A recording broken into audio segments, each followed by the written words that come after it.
The views and opinions expressed by tonight's guest and topic of discussion do not necessarily represent the official policy or position of Spaced Out Radio, Spaced Out Weekend, Spaced Out Radio Limited, its hosts, syndicated carriers, or anyone associated with this broadcast.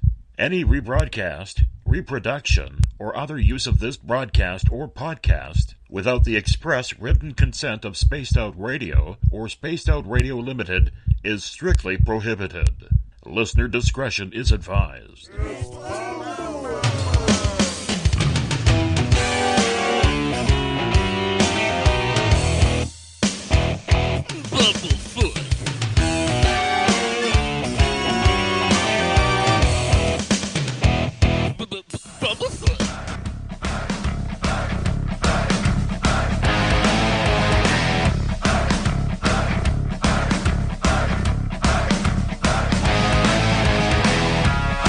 Are you experienced? Stop right there!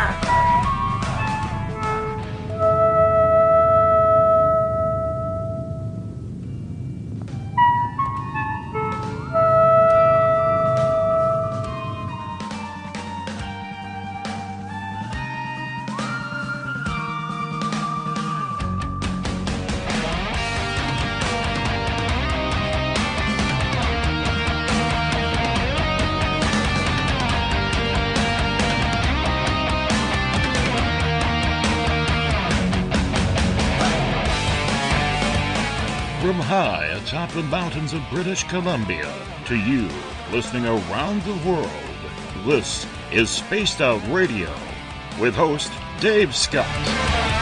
They let us play with all our toys, they let us think that we're big boys, they let us make the louder noise, but women rule the world. They let us think we're Superman. You can follow us on our website, spacedoutradio.com, on iTunes and TuneIn.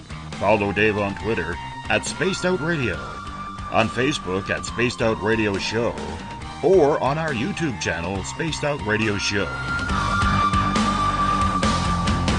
try to act so cool, but you know I'm just a fool for you. I will stop till I reach the top just to be there with you. Dave, oh Dave, are you playing with Bigfoot and aliens again? Dad, you gotta stop haunting the ghost. It's scaring them. All right, seriously, put down the pointy sticks. Okay! Game on! Game on! Game on!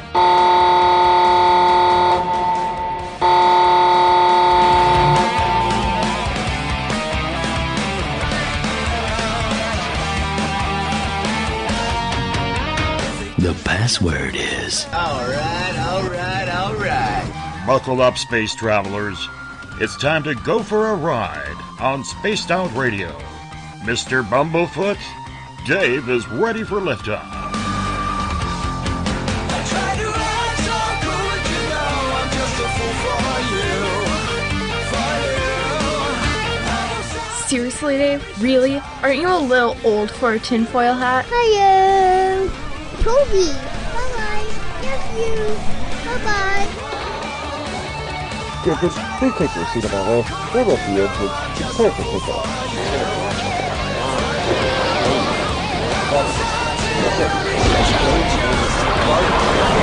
Start. 2, 1. Boost ignition and lift off.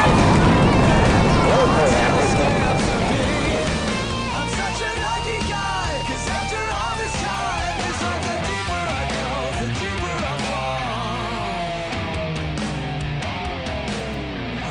The deeper I go, the deeper I Good evening and welcome to Spaced Out Radio tonight. I am your host, Dave Scott, and it's great to have you along for the ride on this Thursday, December 7th, Friday, December 8th. If you're on the East Coast or across the pond, hope you had a great day and night. We are live right here in the snowy mountains of the Great White North here in central British Columbia, as we are here for you 7 days a week.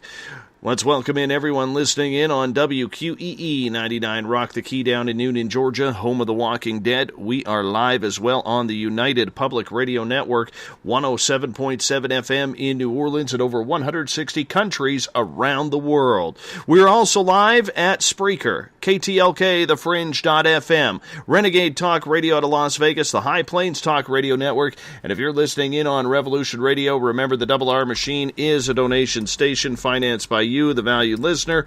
Head on over to freedomslips.com and donate today. We would be broadcasting off our website, but as many of you know, if you were listening yesterday, our site was hacked straight down.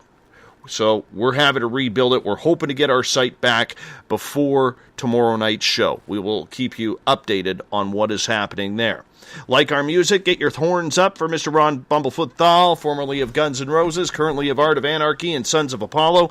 Bumblefoot is the official sound of Spaced Out Radio. Now, if you want to follow us on social media, you can do so on Twitter, at Spaced Out Radio.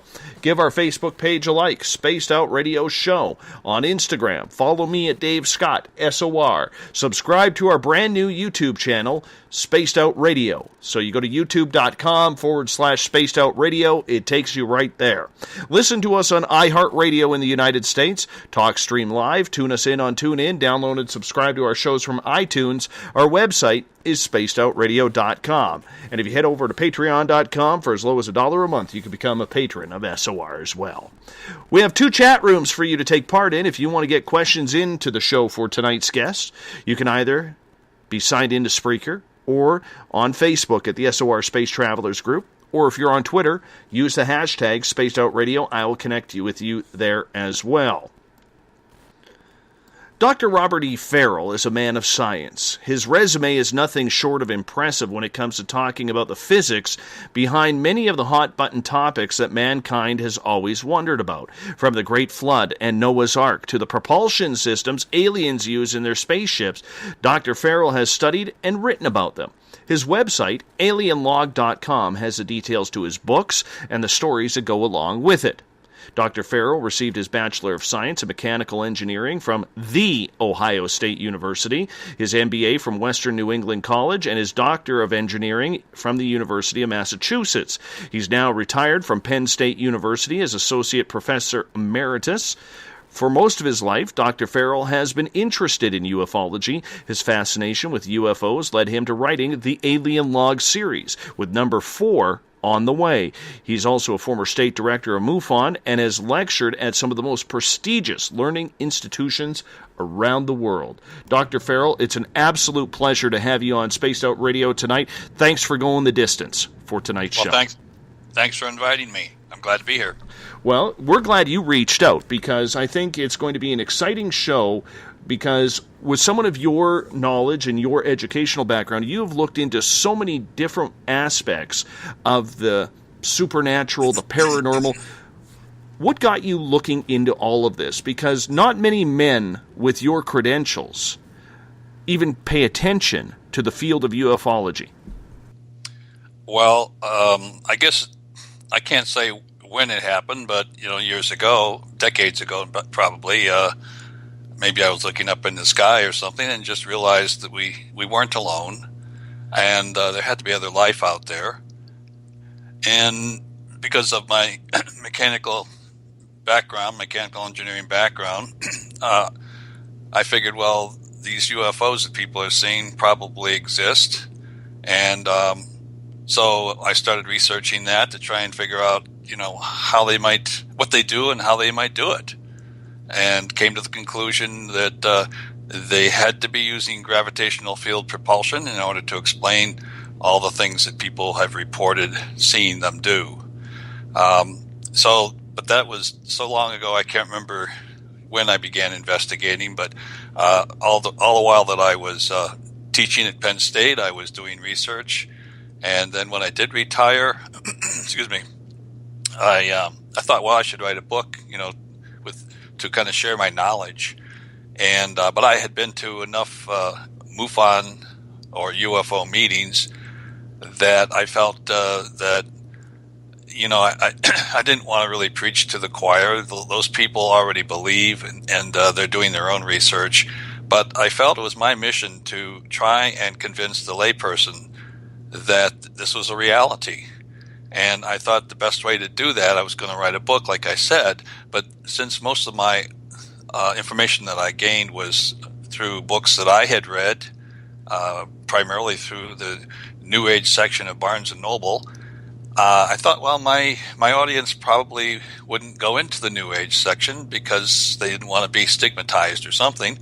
And that's when I decided to put my knowledge that I wanted to share into a fictional format, and that's the Alien Log series. So even though it is a story, it's fiction, the characters are fiction, the information that they give out in the dialogue is the information I would have given out had I written a book about UFOs. So in a fun way, the reader learns pretty much what I wanted to have them learn. I began lecturing then after I retired, and my first lecture I developed was called The Science Behind Alien Encounters, and it became very popular. And after about, 4 years or so of giving that lecture locally and at different organizations, and having a good reaction from the audience, I thought I should put this in print. And that's when I wrote my first nonfiction called The Science Behind Alien Encounters. After that, I began lecturing on other topics. And again, the plan is and was to eventually convert those into nonfiction. So the second series of lectures I developed was called The Science Behind Noah's Flood. And typically what I do is I lecture for 2 or 3 years, kind of work out the bugs, so to speak, and then put it into print.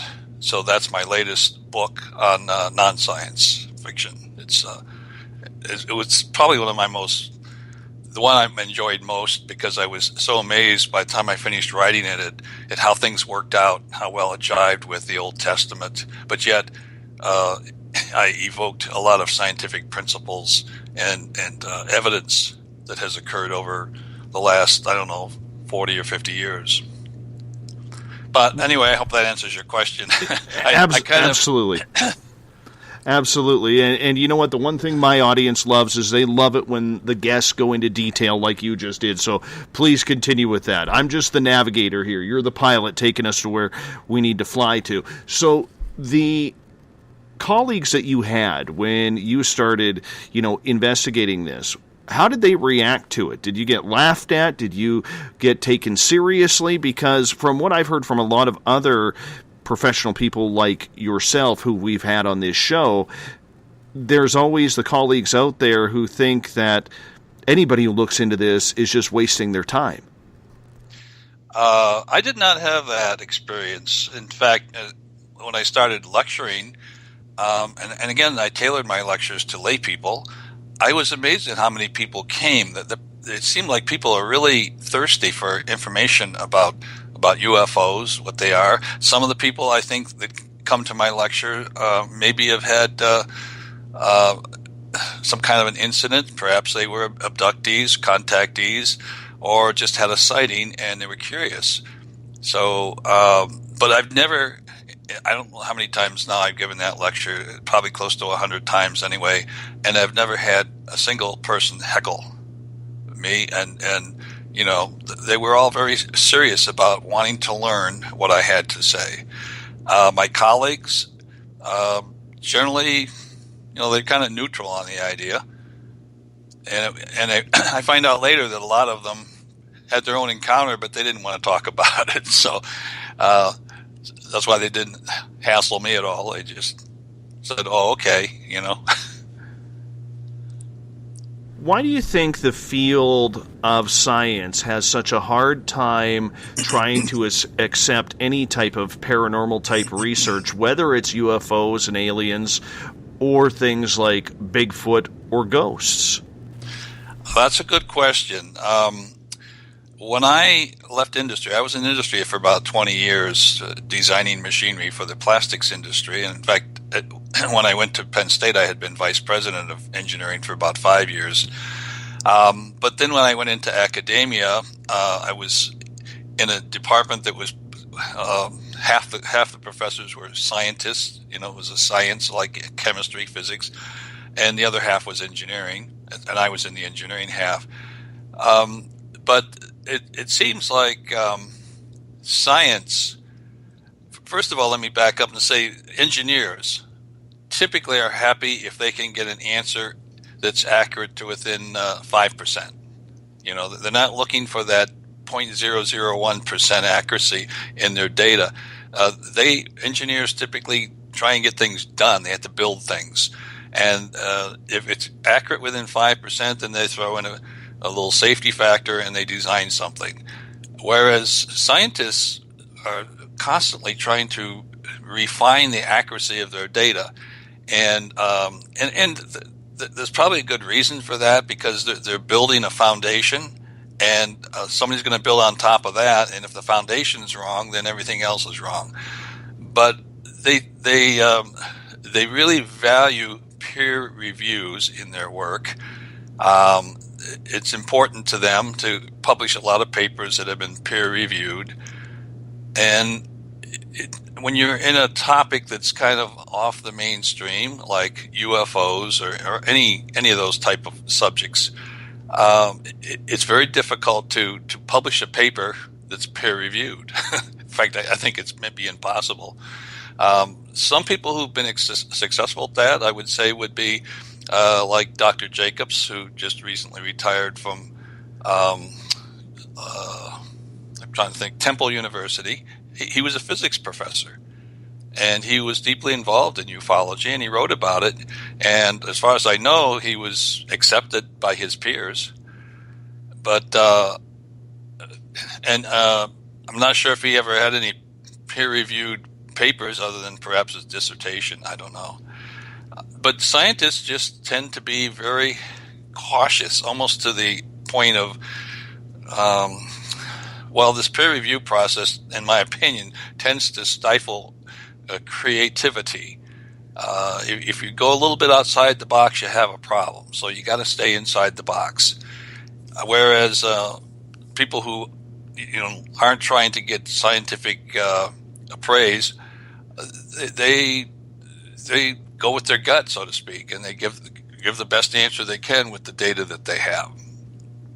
So they're just to answer your question, I just think science tends to be ultra conservative, but eventually they come around, and there's some things we'll talk about tonight probably, where the cosmologists and astronomers are beginning to come around to what, for instance, Zecharia Sitchin, if you're familiar with his work, wrote about 40 years ago. And now astronomers, scientists, are beginning to discover, hey, this happened maybe, and this didn't happen. But when I read about their discoveries, I want to scream and say, you should read The 12th Planet, because you would have known that a long time ago.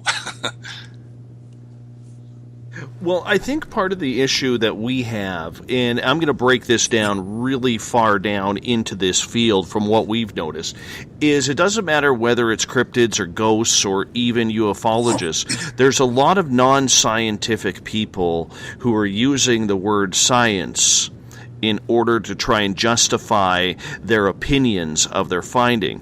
As a scientist and someone who is an Associate Professor Emeritus, do you think that this field of ufology or the paranormal in general is watering down the word science to try and find answers? No, I don't think so. I think most investigators follow pretty much the scientific principles, of investigation and discovery. I don't think they're watering down science. So, have you looked at what is happening in this field then in regards to the way people are conducting their research? Because in the end, most of the people who are researching these topics, they're amateurs. And I'm not saying that to be insulting, but they are amateurs. They are people who have a vast interest in these topics, maybe due to just too many sci-fi movies as a kid, or they're experiencers of their own. And the way I see it, and maybe I'm completely wrong, and please help me out with this, is that there are too many people who are now using opinion rather than scientific theory as to what is going on. And I see that as being a little bit dangerous. Well, that could be dangerous. I don't see that. I mean, the people who are doing really good research, I think, are doing it right. Generally, first of all, it's hard to be a professional researcher in ufology, whereas if you want to be a researcher in chemical engineering or physics, you could do that. But in ufology, because it is kind of an out of the norm type of a field, people get into it, as you mentioned, primarily because of interest, but a lot of them also because of sightings. And as a matter of fact, one of the books that I refer to frequently, and let me just get that off my shelf here, is, hold on. There's a book written by a gentleman who was, he's deceased now, but he was a lead NASA scientist. And let's see, Paul Hill was the author. He wrote a book called Unconventional Flying Objects. Now, he was well regarded within NASA. In fact, he joined NASA before it was NASA. He joined NASA, I think, around 1939 when it was NACA, and eventually retired in 1970. But he wrote this book, Unconventional Flying Objects, and he used the scientific approach. He had access to a lot of information from sightings. And that's the primary evidence that we all have in ufology is reports by people, by witnesses, because generally we don't have hard evidence. We can't pick up a piece of whatever, broken UFO or whatever, and analyze it. That kind of thing, if it exists, and I think it does, is being held by the military or governments around the world, and they don't want the lay people to even know it exists. But anyway, he happened to have had two sightings of his own back, I think, one in 1952 and one in 1962. And so he was a believer. He believed that the UFOs were real. And because of his background, he was well-known aerodynamicist within NASA and NACA. And so he collected, and because he was in a stream of knowledge, they were collecting these UFO sightings, and he had access to them. So by looking through what people were reporting, putting together all this information, laying it out on a table, you might say, he worked out what I consider to be a fairly good scientific explanation of how they work. And he offered several scenarios. You start off when you take the data, and then you say, okay, let's develop some hypotheses, and that's what he did. And then you test the hypotheses with some other data, and that's all in his book. So, I mean, that was a very good scientific approach to the subject matter. But this was back in the 50s and 60s when he wrote this. Actually, he wrote the book after he retired in 1970. But back then, again, people would scoff at you if you said that you had seen a UFO or you were doing research on it. And so he actually died before his book was published. It was his daughter, through the help of Dr. Robert Wood, who had a PhD in aerodynamics, by the way, helped her convince a publisher to publish that book. So, and that was back then. We're going back 40, 50 years, 60 years. And people generally didn't treat ufology kindly. It was tough to get things published by the mainstream publishers. That is changing more and more. In fact, amazingly, I picked up a special a Newsweek magazine special on ufology just recently. In fact, about a week or so ago, I was at the newsstand and I picked up this book. It was, how Newsweek will suddenly come out with a book that's dedicated to a particular subject matter, and it's a magazine, and it's dedicated to ufology.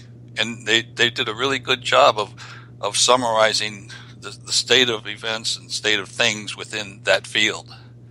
So, and that's a mainstream publisher, Newsweek. And I just think more and more publishers now are beginning to take it more seriously.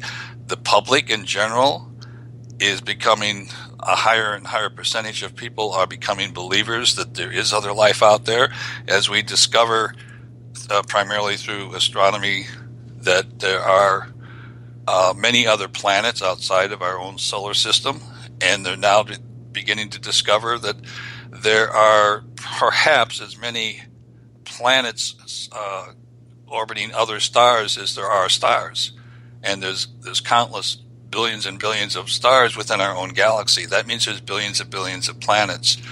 And more recently, there are a few researchers, scientists, who think that there are rogue planets out there that either were thrown out of their solar system for some reason by orbital dynamics, or they just became, created just like a star would by a collapse of gas and dust. But because that particular cloud of gas and dust didn't have a critical mass, the temperature and pressure never got high enough for it to become a star. It became either a brown dwarf, or if it was even smaller than that, it could have become a planet. And some of the orbiting debris around it would be moons. So you could have a planet with moons that isn't orbiting a star, just wandering through the galaxy, and eventually maybe gets caught by a star and joins the other planets. And as a matter of fact, Zecharia Sitchin in his 12th Planet said that that's what the Sumerians believed, that their belief was that about 4 billion, and it's interesting that he said 4 billion years ago there was this rogue planet that was captured by our sun, and they called it Nibiru, and it went into orbit, and orbits the sun every 3,600 years.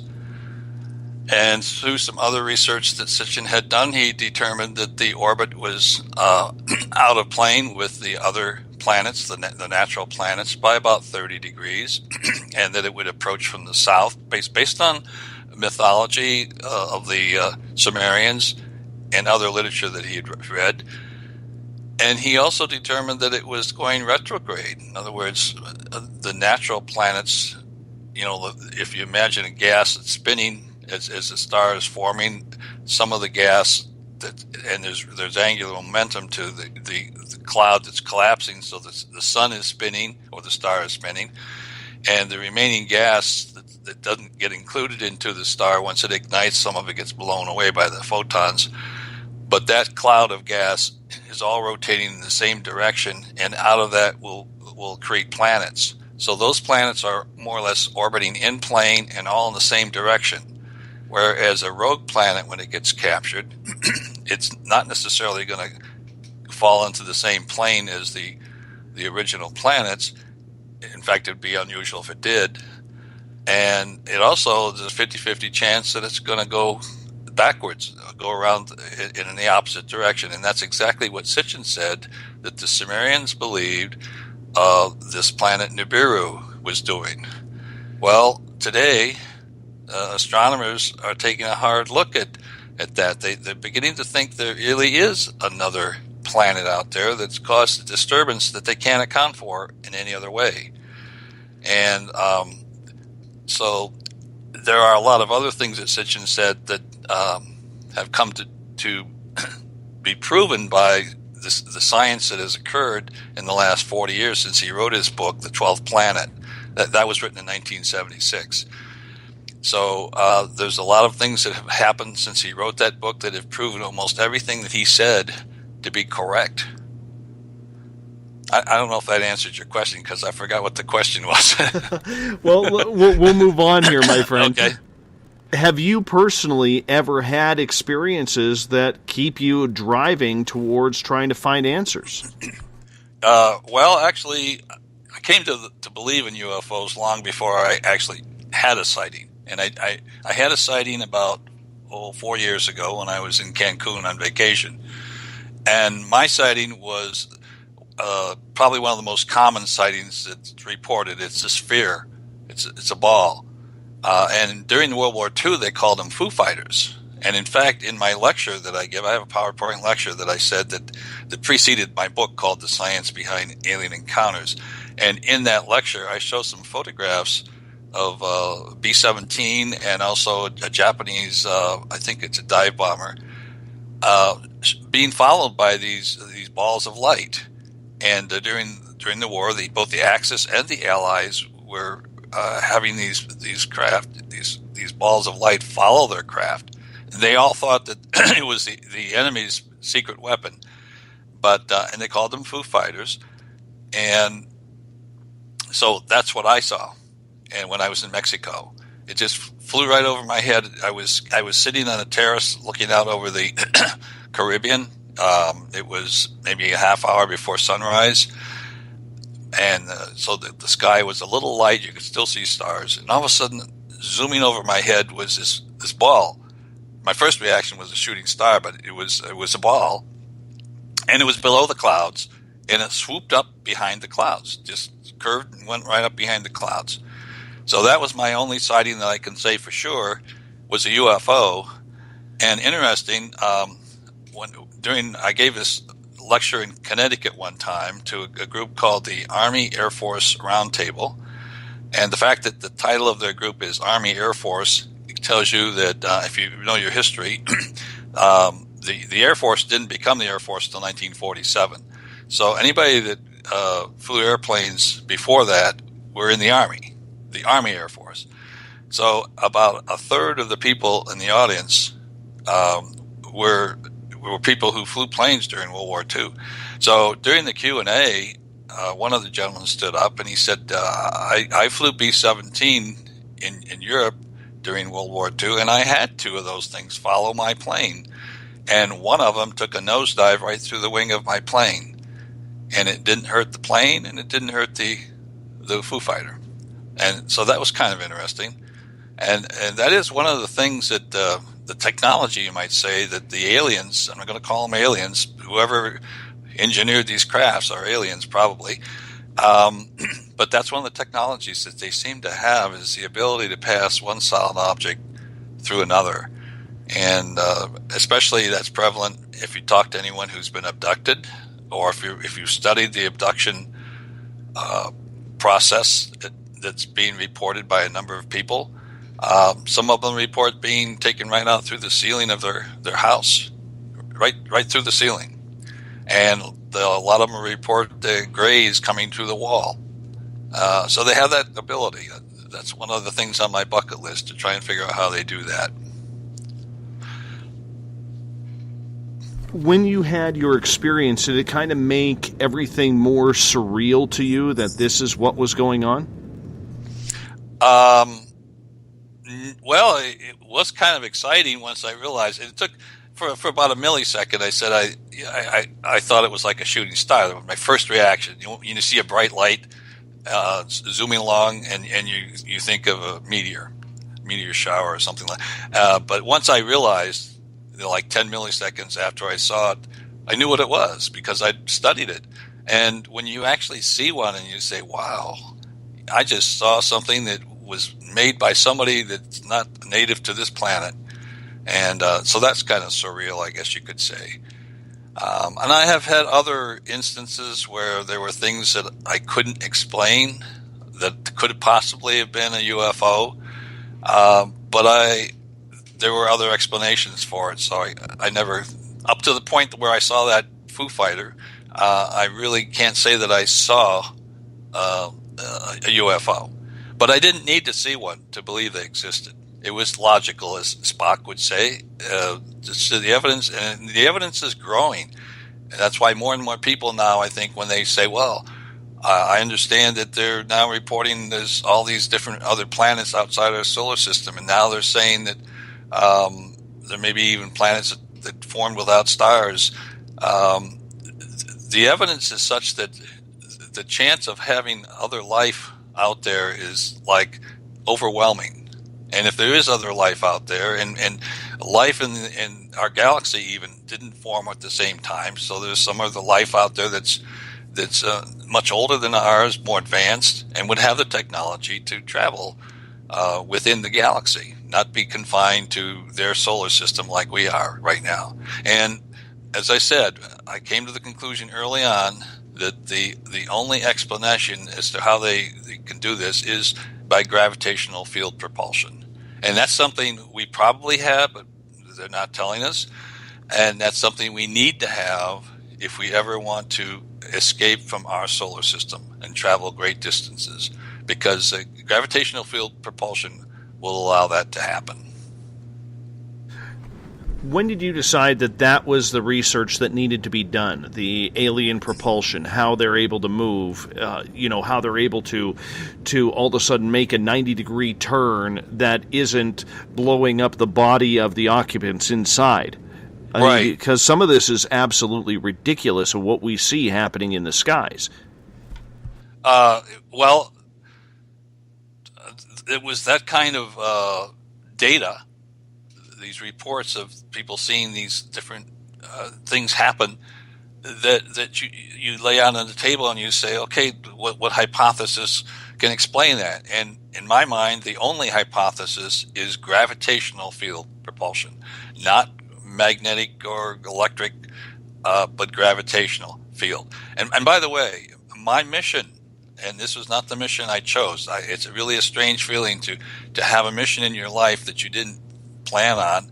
When I was convinced that they were using gravity field propulsion, and my plan when I retired was to learn more physics, to learn more about how one might actually develop gravitational field propulsion. Because it's like, if you see a bird flying, and this is before you had airplanes, and you saw birds flying, then you knew it was possible to fly, and you would be working out ways to figure out how to fly.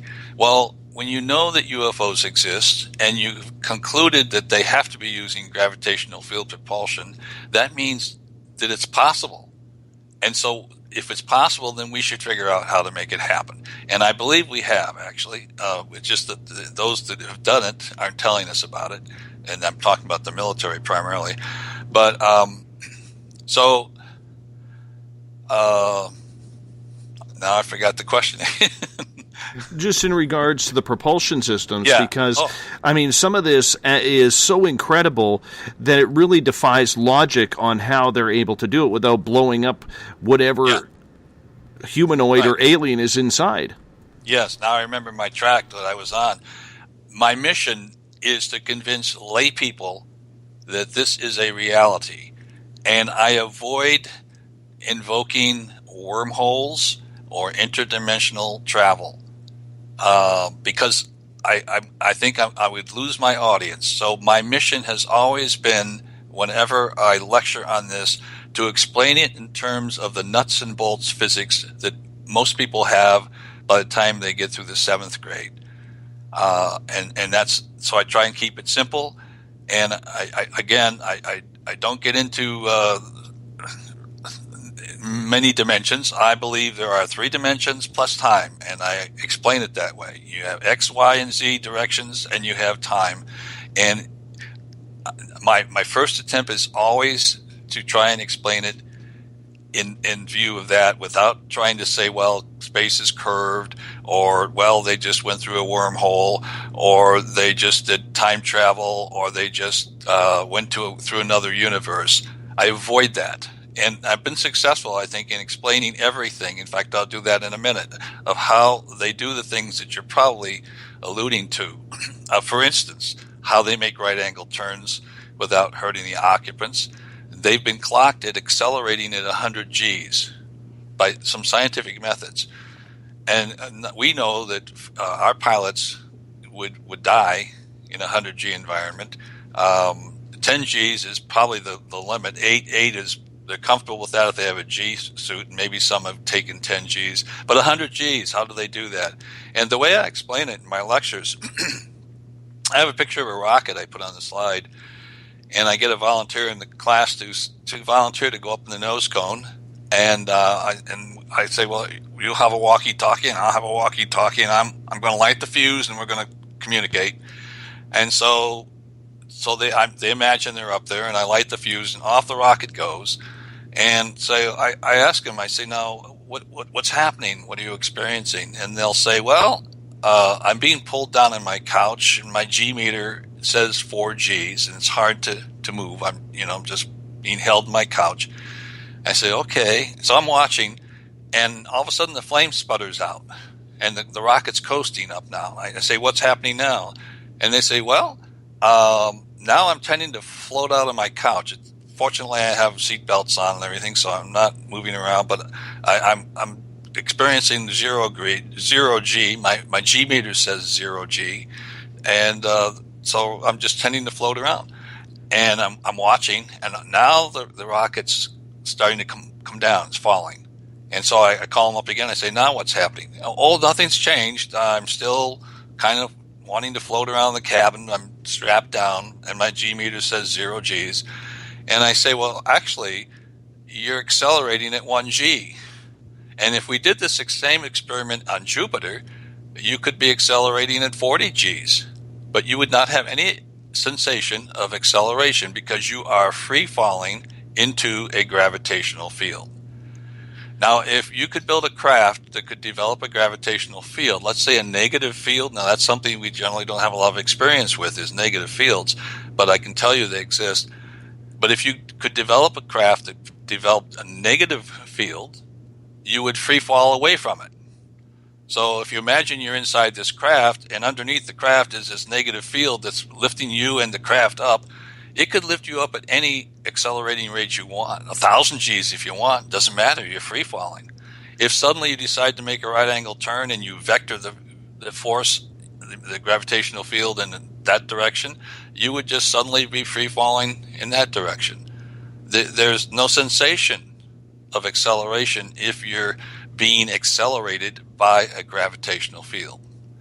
And that is the beauty of a gravity field propulsion, and that would allow us to build a craft that accelerates to very high velocities. And in fact, in my lecture, I show a graph where if you could build a craft that could accelerate at 100 Gs, and the aliens have done it, we've clocked them at it, you could get to the moon in 20 minutes.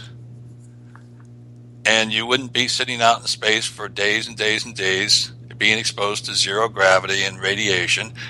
You could get to Mars in 12 days. So 12 days, it's no problem to be out in space. We do that all the time. And again, you don't worry about having physical problems because of zero gravity. You could be out as far as Jupiter in 18 days. And I show a graph that if you keep going, that in 38 days, you could be out about 30 or 40 light years from Earth. Now, and again, I give a little example of, okay, I call you up. That same person that volunteered to be in that rocket, well, they volunteered to be in this craft that goes at 100 G acceleration. So I call them up after I see that they're out there 40 light years out, and I say, congratulations, well, actually, this is before that. They haven't even gotten 1 light year. They just about get a light year out, and I call them up and I say, congratulations, you've been gone a year now, and you're about a light year away. And they say, well, actually, my calendar says I've only been out here about 19 days. And because time dilation kicks in, and that's the only physics that I do invoke that you might call not normal physics. This is theoretical physics at this point, but time dilation has been proven. It's not a myth. The scientific evidence that the time does get dilated when you are having high acceleration rates or you're in a very high gravitational field, you are very high velocities, the time is altered. And so So now that means that you could travel out 40 light years, and maybe it only on your calendar aboard your craft you've only been gone 1 month. So okay, so now you turn around and come home. Again, it's going to take you another month on your calendar to get back. So you've been gone for 2 months, except when you get out of your spacecraft, you find out that the Earth is 80 years ahead. You know, you're now 80 years in the future. You just did time travel. That's what you just did. In fact, I'm developing another science fiction series of books aimed at teenagers, and I use that concept in my first book. I haven't written it yet. I'm just developing the concept, but to explain to them how, you know, what happens when you do that. You hit your ride on a UFO. The way the story worked out is these teenagers went out in the desert to watch it. They were the geeks. They were kind of geeky people, and they were seniors in high school, and they went out to watch a meteor shower, and they didn't notice as they were watching that a UFO landed. And out of the UFO comes some aliens. It happens to be these are teenage aliens. They're on a field trip to collect samples, and they meet up and they become friends. And the Earthling teenagers get a ride in this UFO, and they take them way out and bring them back. And this time problem arrived, and they land and they find themselves now 80 years in the future. And so the story will build on what they discover the future is like. But anyway, so that time dilation is for real, and it will allow us to travel long distances. The only problem is when we come back, things will be different, you know, when we start exploring the galaxy. And so that would be a problem. Someone might say, well, now, why would the aliens, what would they do if they travel a long distance like that? When they go back home, the time is going to be different. You know, the people on their planet will have aged by 80 years or whatever it is. And my answer would be, well, maybe 80 years isn't that important to them because we don't know how long they live. They may live thousands of years. And if you live thousands of years, time has a different meaning. So that was kind of one explanation I gave as to how it might be that aliens would be willing to take a long-distance trip that doesn't take them very long to get there, but they realize that when they go back home, the time is going to be accelerated, you know, for the people who, relative to them, who were left behind. What about radiation? Because a lot of people believe that one of the reasons why we haven't gone back to the moon is because maybe we didn't, and then everybody brings up the radiation of the Van Allen belt. Is it as bad as we think it is? Or do you think we can push through that without problems if we improve the technology? Yeah, I don't think that's a problem. I mean, first of all, you could go through very quickly, especially if you had this kind of propulsion system. You could pass through it in a blink of an eye almost. Plus, you can always build in shielding if you need it for your craft. And I don't know what kind of shielding the aliens might have in their craft. I mean, you know, they seem to have metallic skins, but that may not be enough. I don't know. But it doesn't seem to be a problem. And I'm sure they travel long distances. The craft that we see, the smaller craft, you know, the scout ships, you might say, that are maybe 30 or 40 feet in diameter, they might have a problem if they start traveling long distance in space because maybe they don't have the shielding. But it seems like they are carried by a mothership, and that mothership may have facilities to offer shielding for a long trip so that the occupants in the craft are protected some way.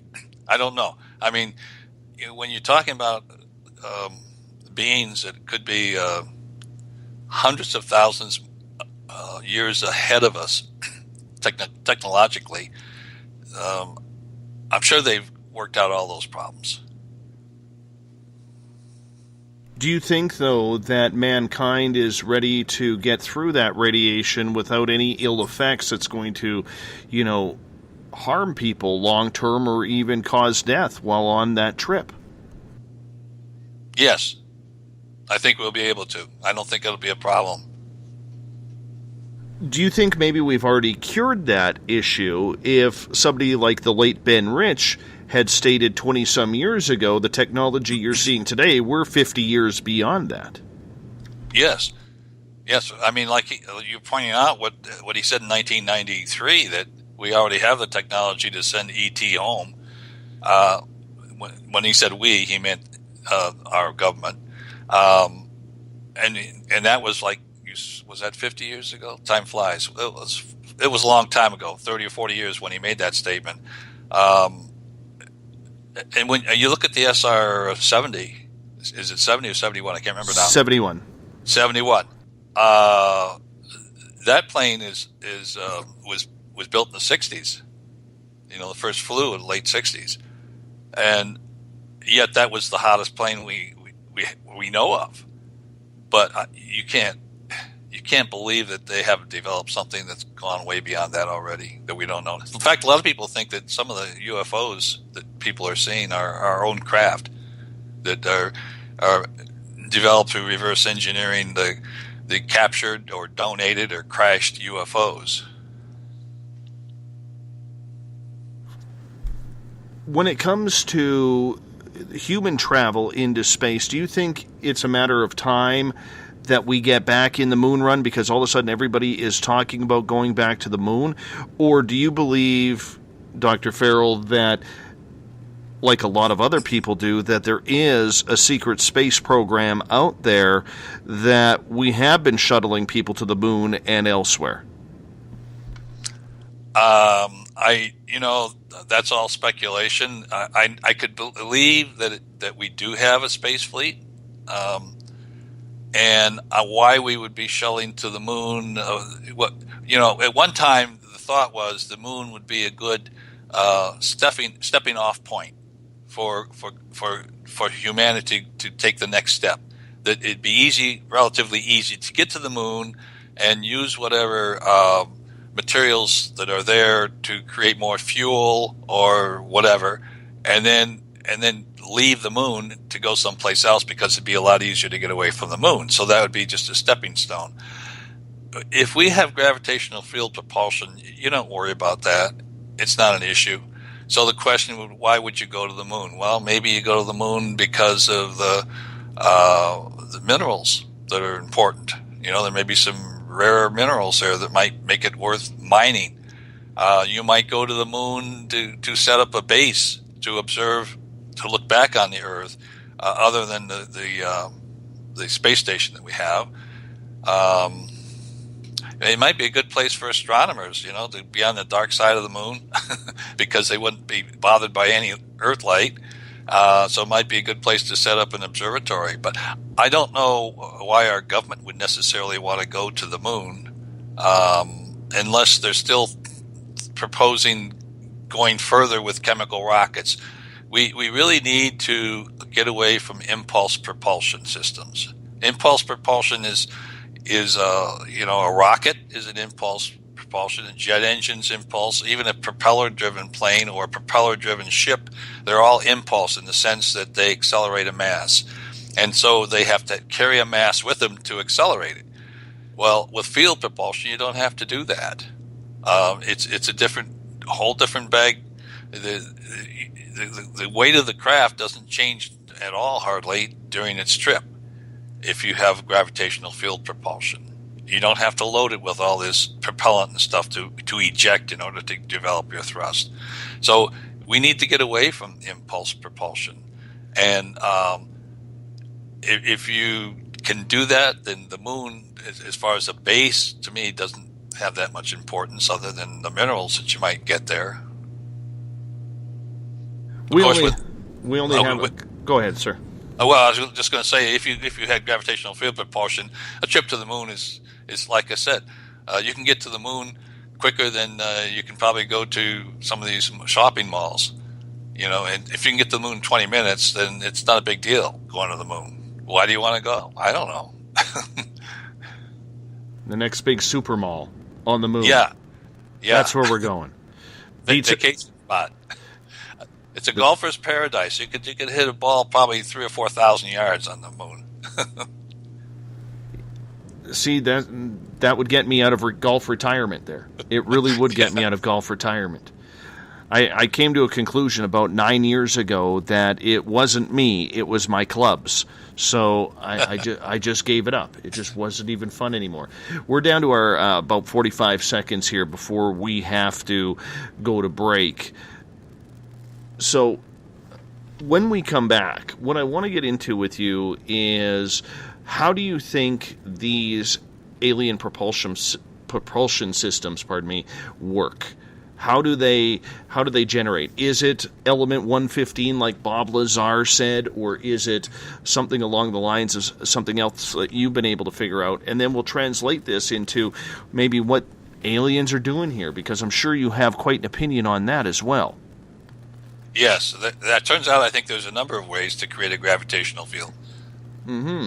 Well, we're going to have to find out right after this. Dr. Robert E. Farrell is our guest tonight on Spaced Out Radio. He is the great author of The Alien Log. Right now it's a trilogy. He's working on book number 4. All you have to do is go to alienlog.com. Shows you where you can pick up all the books, including at all major bookstores online, Amazon, Barnes & Noble, anywhere in the world. I highly suggest you check him out, because you're getting real knowledge here. Real knowledge from a real researcher. And that's hard to find in this field, don't you think? I do. More with Dr. Robert E. Farrell. He is coming the distance, or going the distance with us tonight on the Mighty SOR. So you get comfy. We'll be back in about 7 minutes. You're listening to Space Out Radio. I'm your host, Dave Scott. We'll be right back. Hey, space travelers, it's Joe Roop, your host of Spaced Out Saturdays. Come join me as we explore the realms of the paranormal, the esoteric, and everything in between every Saturday night at 9 p.m. Pacific, midnight Eastern.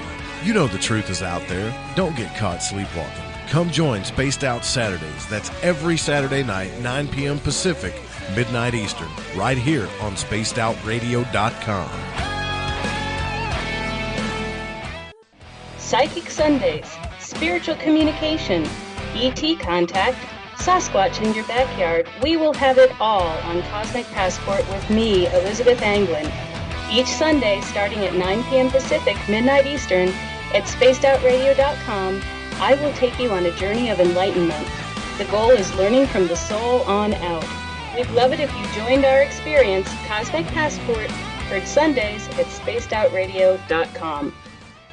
365 days a year, we're in the field, investigating UFO sightings, talking to alien abductees, and visiting secret military locations like Area 51. We're UFO Seekers, official partner of Spaced Out Radio. Follow our daily search for the truth at ufoseekers.com or like us on social media. Catch us on Spaced Out Radio every third Monday of the month as we discuss Area 51, UFOs, and more. And also, don't forget to subscribe to us on YouTube.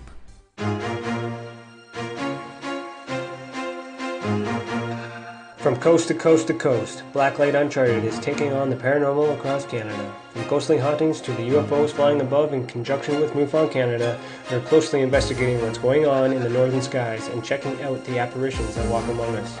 Check out our videos right here at spacedoutradio.com. We want to know your thoughts, we want to hear your experiences, and we want you to share your stories. The answers are out there, and we intend to find them.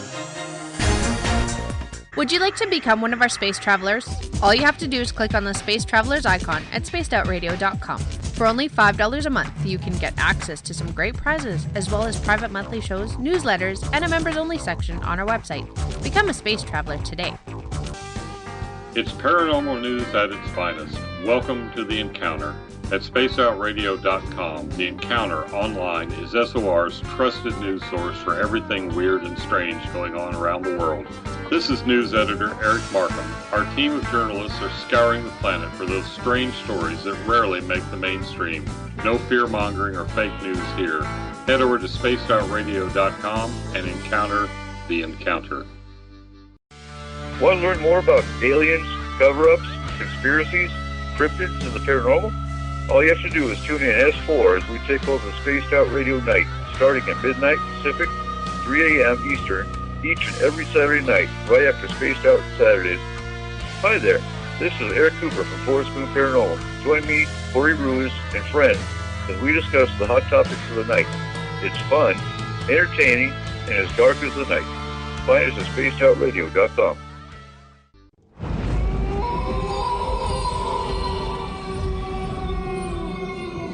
Hey, this is Canadian Paranormal Investigator Mike Moore. The third Wednesday of every month, I'll be teaming up with Dave Scott to bring you Ghosts of the Great White North. Each month, we will bring on guests from across Canada to discuss their ghostly encounters. Canada is a paranormal hotbed with stories you've never heard, so we're going to bring them to you. So get comfy on your Chesterfield, grab a donut, and join us, eh?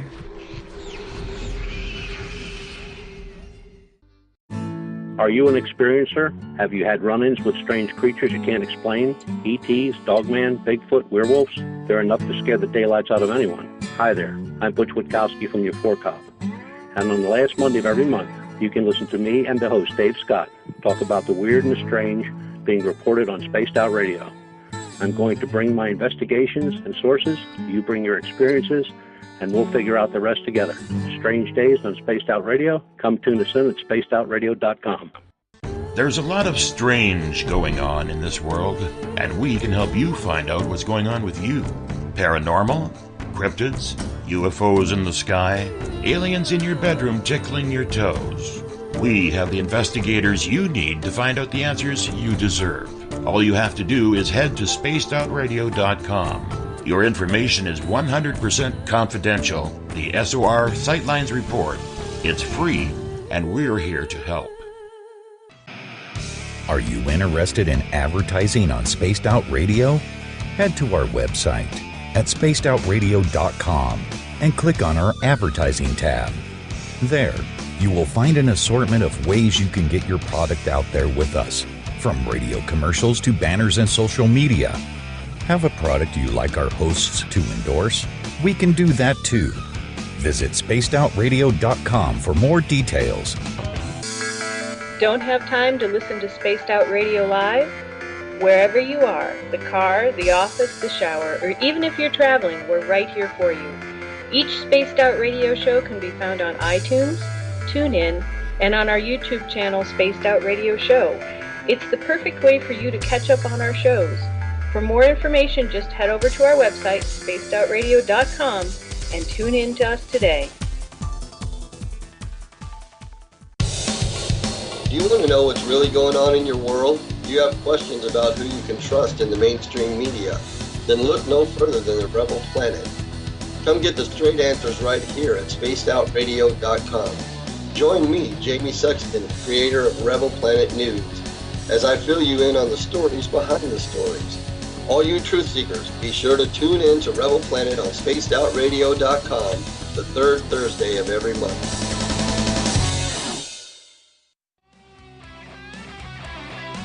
The views and opinions expressed by tonight's guest and topic of discussion do not necessarily represent the official policy or position of Spaced Out Radio, Spaced Out Weekend, Spaced Out Radio Limited, its hosts, syndicated carriers, or anyone associated with this broadcast. Would you like to connect with us? Head to spacedoutradio.com for all your latest show info. And hit us up on Twitter using the hashtag SpacedOutRadio.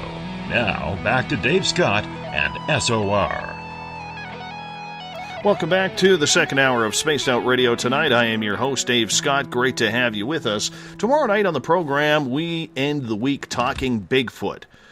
Sasquatch researcher Mike Johnson is going to join us about his research in the mountains of Colorado and how the year 2017 was for him in regards to his Bigfoot research. We get going at 9 p.m. Pacific, midnight Eastern Time, at spacedoutradio.com.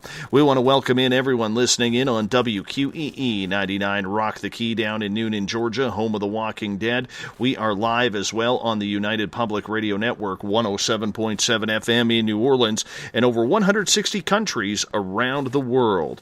We are also live on KTLK, The Fringe.fm, Renegade Talk Radio out of Las Vegas, and if you listen in on Revolution Radio, remember the Double R Machine is a donation station financed by you, the valued listener. Head on over to freedomslips.com and donate today.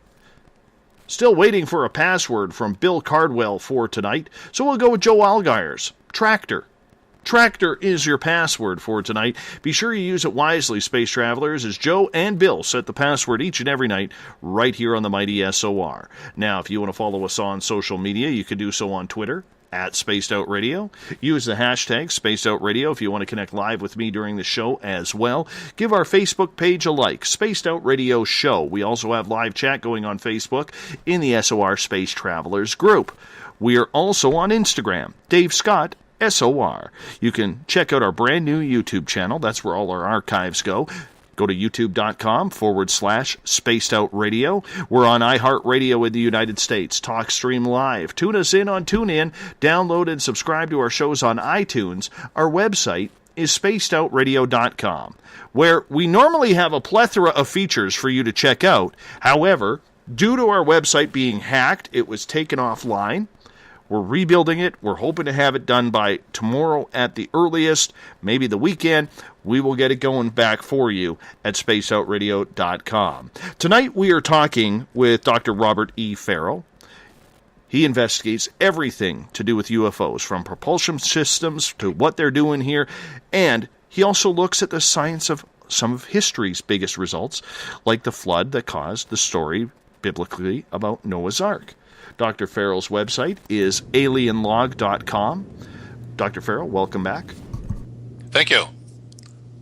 Right before the break, we were talking about the propulsion systems that the aliens are using in regards to it. Do you think that maybe they have been able to manipulate G-forces so that way, no matter what direction they fly, if they decide to make a 90-degree turn, that it really isn't affecting what they are doing inside of the craft?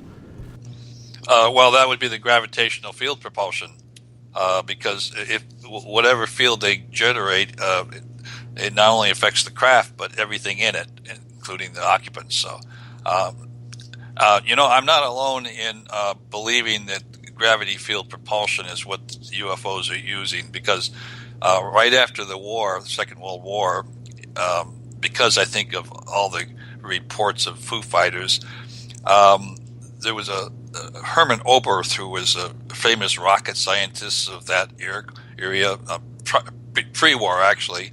He was Wernher von Braun's mentor. But both Herman Oberth and Wernher von Braun came to the conclusion that they were either manipulating or creating gravitational fields to propel themselves. So this is not a new idea. A lot of people have come to the same conclusion. And by starting off with the hypothesis that they are using gravitational field propulsion, you can explain a lot of the things that people see them do.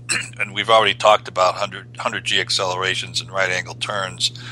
But they've also been reported traveling at thousands of miles an hour without creating a shock wave. And again, a gravity field, especially a negative field that's projected ahead of the craft, will forewarn the molecules to get out of the way. Right now, our airplanes, the only way they can signal the molecules to get out of the way is by developing a pressure wave in front of the craft. And so you can think of that as a signal that travels ahead of the craft, telling the molecules, move away because I'm coming. But that can only travel up to the speed of sound. And once you're traveling at the speed of sound, the molecules just don't know you're coming and you slam into them. But if you could forewarn them by something that's not limited by the speed of sound, that maybe travels at the speed of light, the field will do that. They move out of the way and you have no shockwave. And that's what's been observed.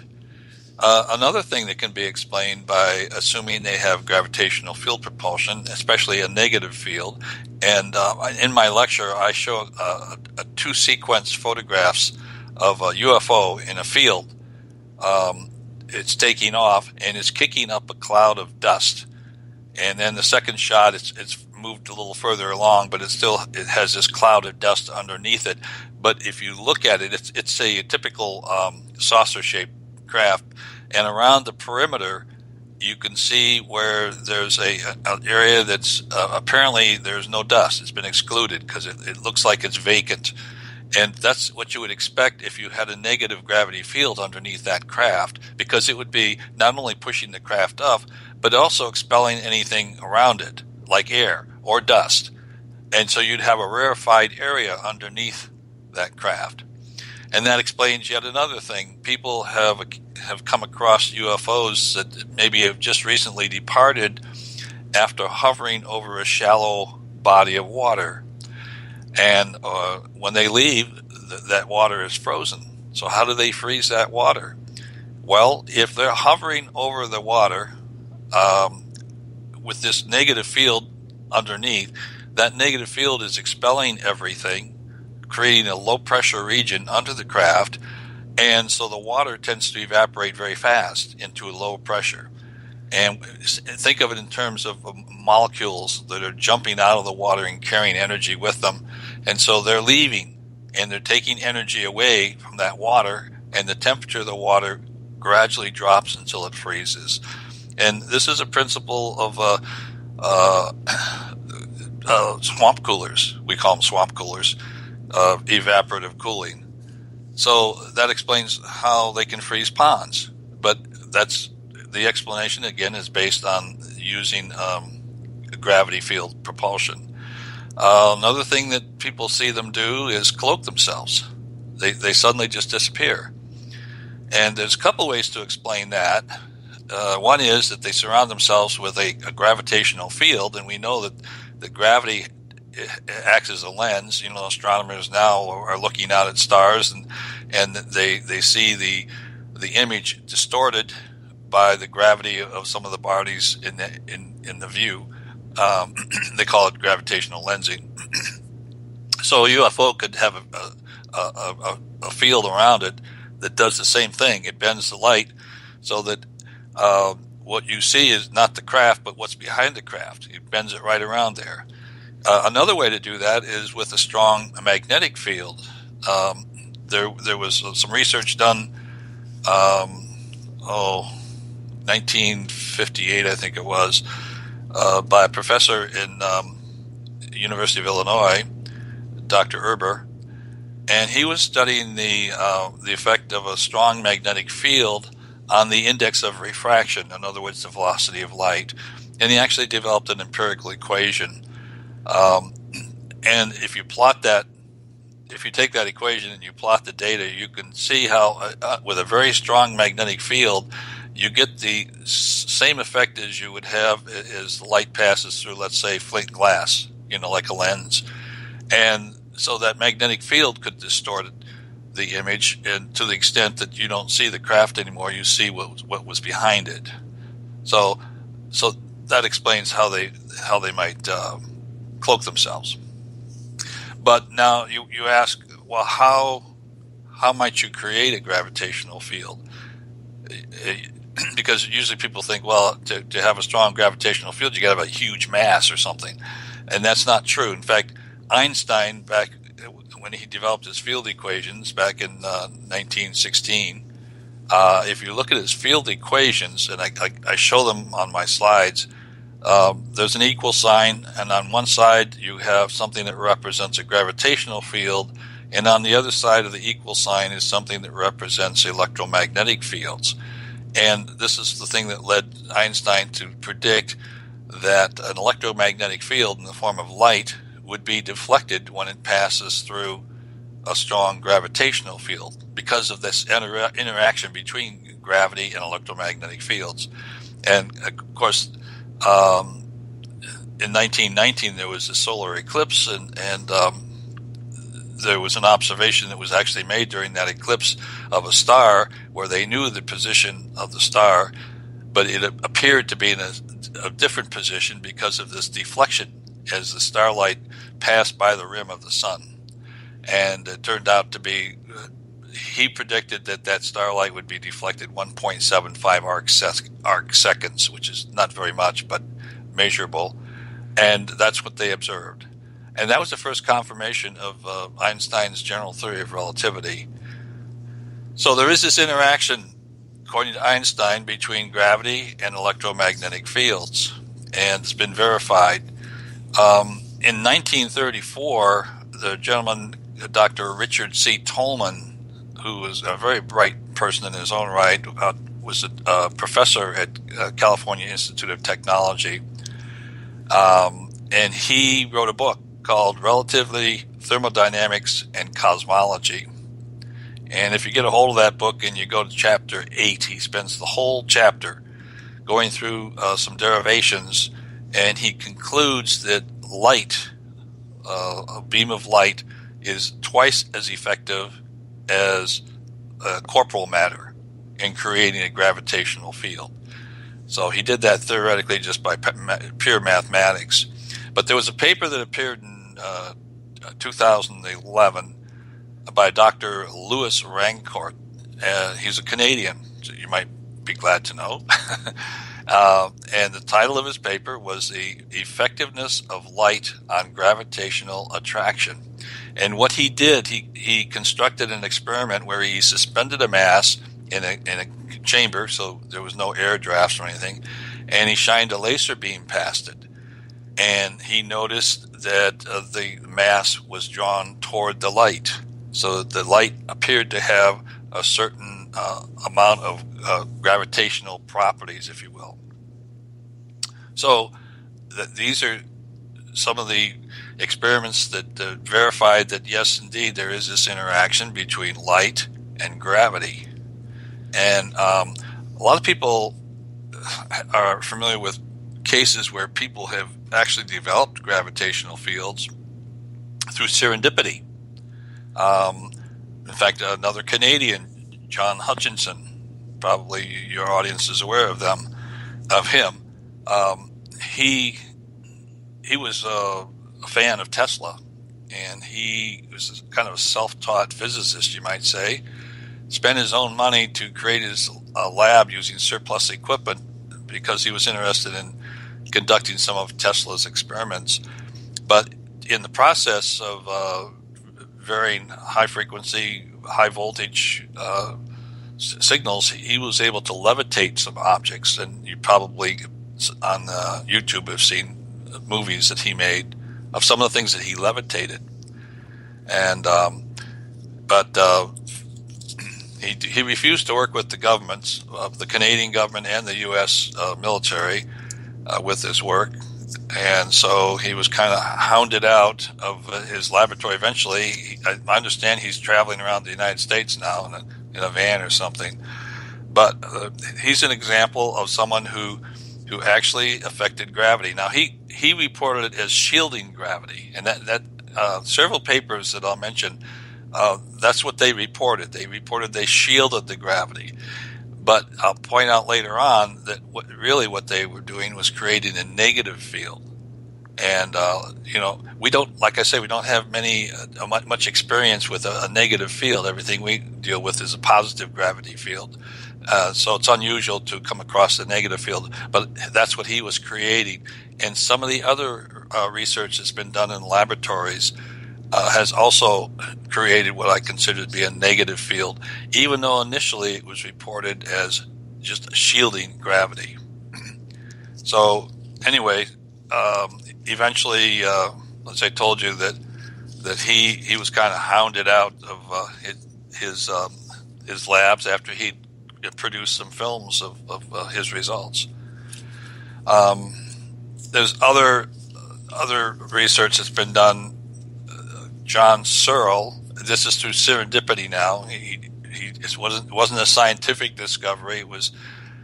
He supposedly had been from the time he was 4 years old till the time he was about 10. He says he was getting these dreams that would kind of give him an image of a machine that he was supposed to build. Eventually, when he got old enough to get a job, he worked for a company called the British Rewind Electric Company, where apparently they had the equipment he needed to build this thing that he'd been dreaming about.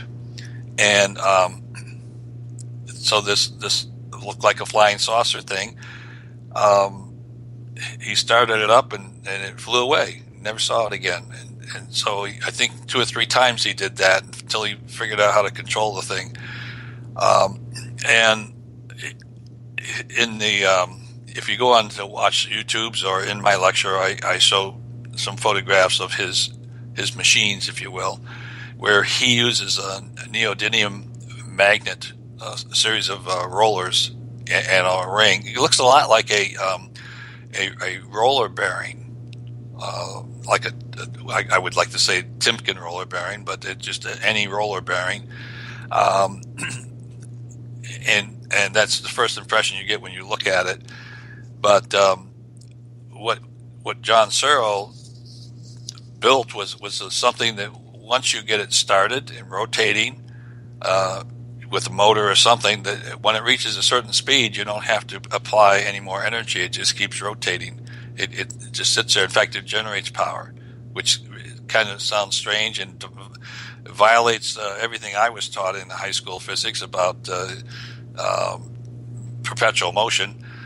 But this device is apparently somehow drawing energy from the vacuum of space, if you will, what's been termed free energy. They're looking for ways to capture this so-called free energy, and that device might be doing that. So that's an example of where this device runs. It could generate power, it could be a generator, but also a side effect is it lifts off the ground. It creates a gravitational field that propels it, and off it goes, and he loses it until he learned how to control it.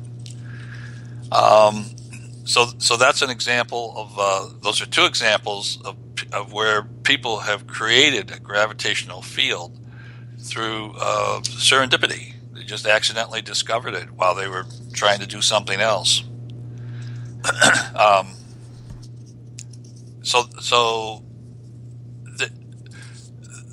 This is not a scientific approach, but it's evidence. And there were papers that came along after that where, in fact, a couple of Russians out of the Russian Academy of Science published a paper called An Experimental Investigation of Physical Effects of a Dynamic Magnetic System. And this paper was peer-reviewed and presented at an AIAA propulsion conference. AIAA is the Aeronautical Institute of the American Institute of Aeronautics and Astronautics. It's an engineering type of conservative type of organization, and yet a number of papers have appeared in their propulsion conferences dealing with creating gravitational fields. So in this particular paper, they were trying to verify this Searle effect. I just mentioned that John Searle had, through serendipity, created this machine that looked like a large roller bearing. Well, the Russians built a bigger version than his. It weighed about almost 800 pounds, and it was mounted on a platform and instrumented with devices that could sense the weight of the device. And so they started running this thing, and after it got up to about 200 RPM, they no longer had to put energy into it to make it turn. And in fact, from the time it reached 200 up and it sped up, by the time I don't think they went above 550 RPM. Their data said they only went to 550, but in that range, they were generating power, again, all by itself. And they also noticed, because they had instrumented and it was mounted on sensors that could weigh this machine, that when it got to 550 RPM, it weighed 35% less. And so that's kind of supports what Searle had observed, except his machines got to the point where they actually flew away. Well, what these gentlemen did in Russia then is they said, well, what happens if we run it the other way? They ran it backwards. They ran it in reverse motion. Well, guess what? It got 35% heavier. So my theory is what they were generating was a gravitational field that when things are going in one direction, the vector is pointing up, and when it's going in the other direction, it's pointing down. So sometimes it adds to the Earth's gravity, and sometimes it subtracts. And that's where the shielding idea, it's shielding the Earth's gravity. Actually, they're creating a negative field that's subtracting from the Earth's gravity. So that was the scientific approach. There's a Dr. Eugene Podkletnov in Finland. He's at Tampere University in Finland. And he's a material scientist, and his specialty is developing superconducting materials. And the story goes that he and his group had developed this fairly large superconductor ring, about 4 inches in diameter, and they cryogenically cooled it and mounted it on a magnetic system that would also rotate it.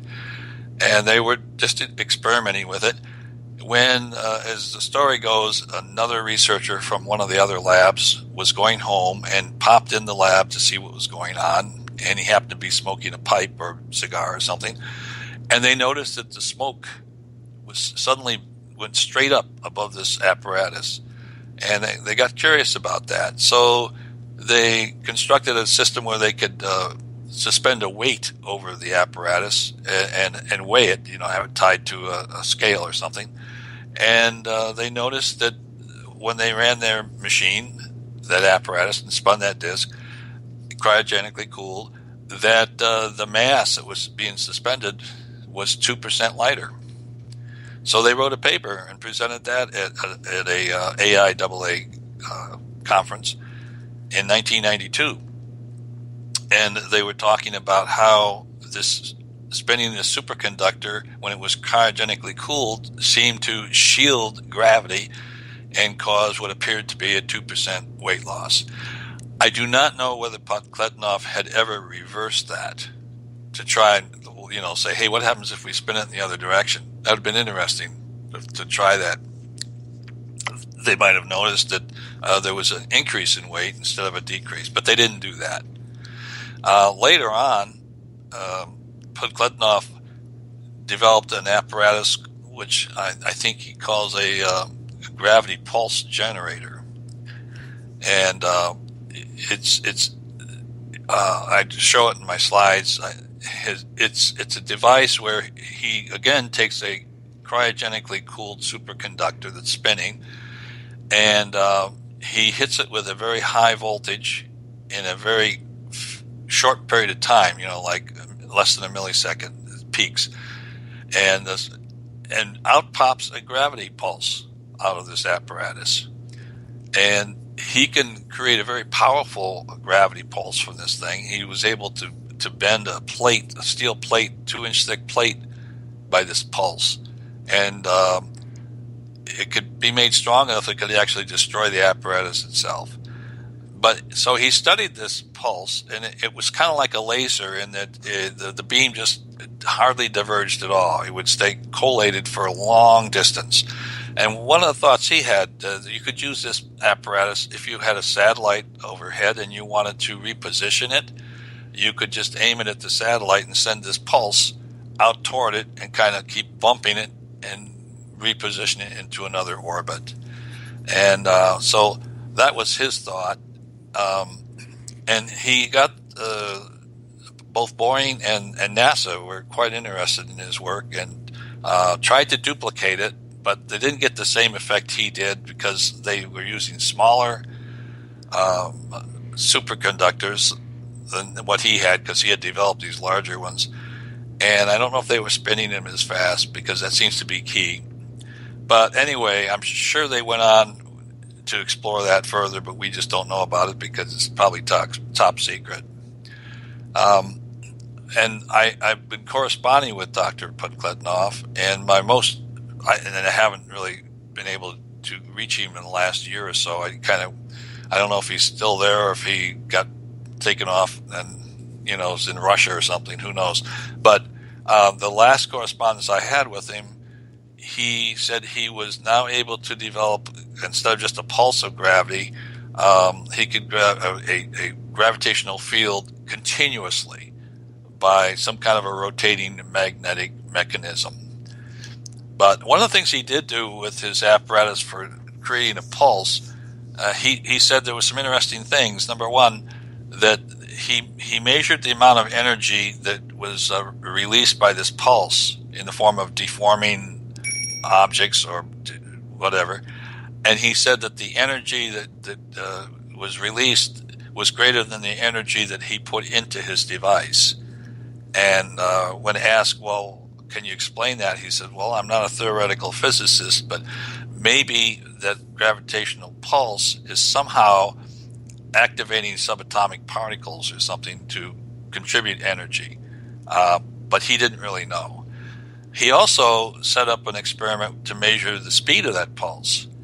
And he set up a couple of force transducers that were separated by, I think, 1,200 meters. And he had it rigged so he could very accurately timed when they were struck by this pulse going back and forth. And he determined that that pulse traveled at 64 times the speed of light, which I thought was interesting. Most physicists would say, well, probably it would travel at the speed of light if you ask someone how fast gravity waves would travel. But his data indicates that it could travel even faster than that, 64 times the speed of light. And in fact, I used that in my second novel, Alien Log 2, where my character was talking to an alien, and he was saying, well, you're about 40 light years away, your base.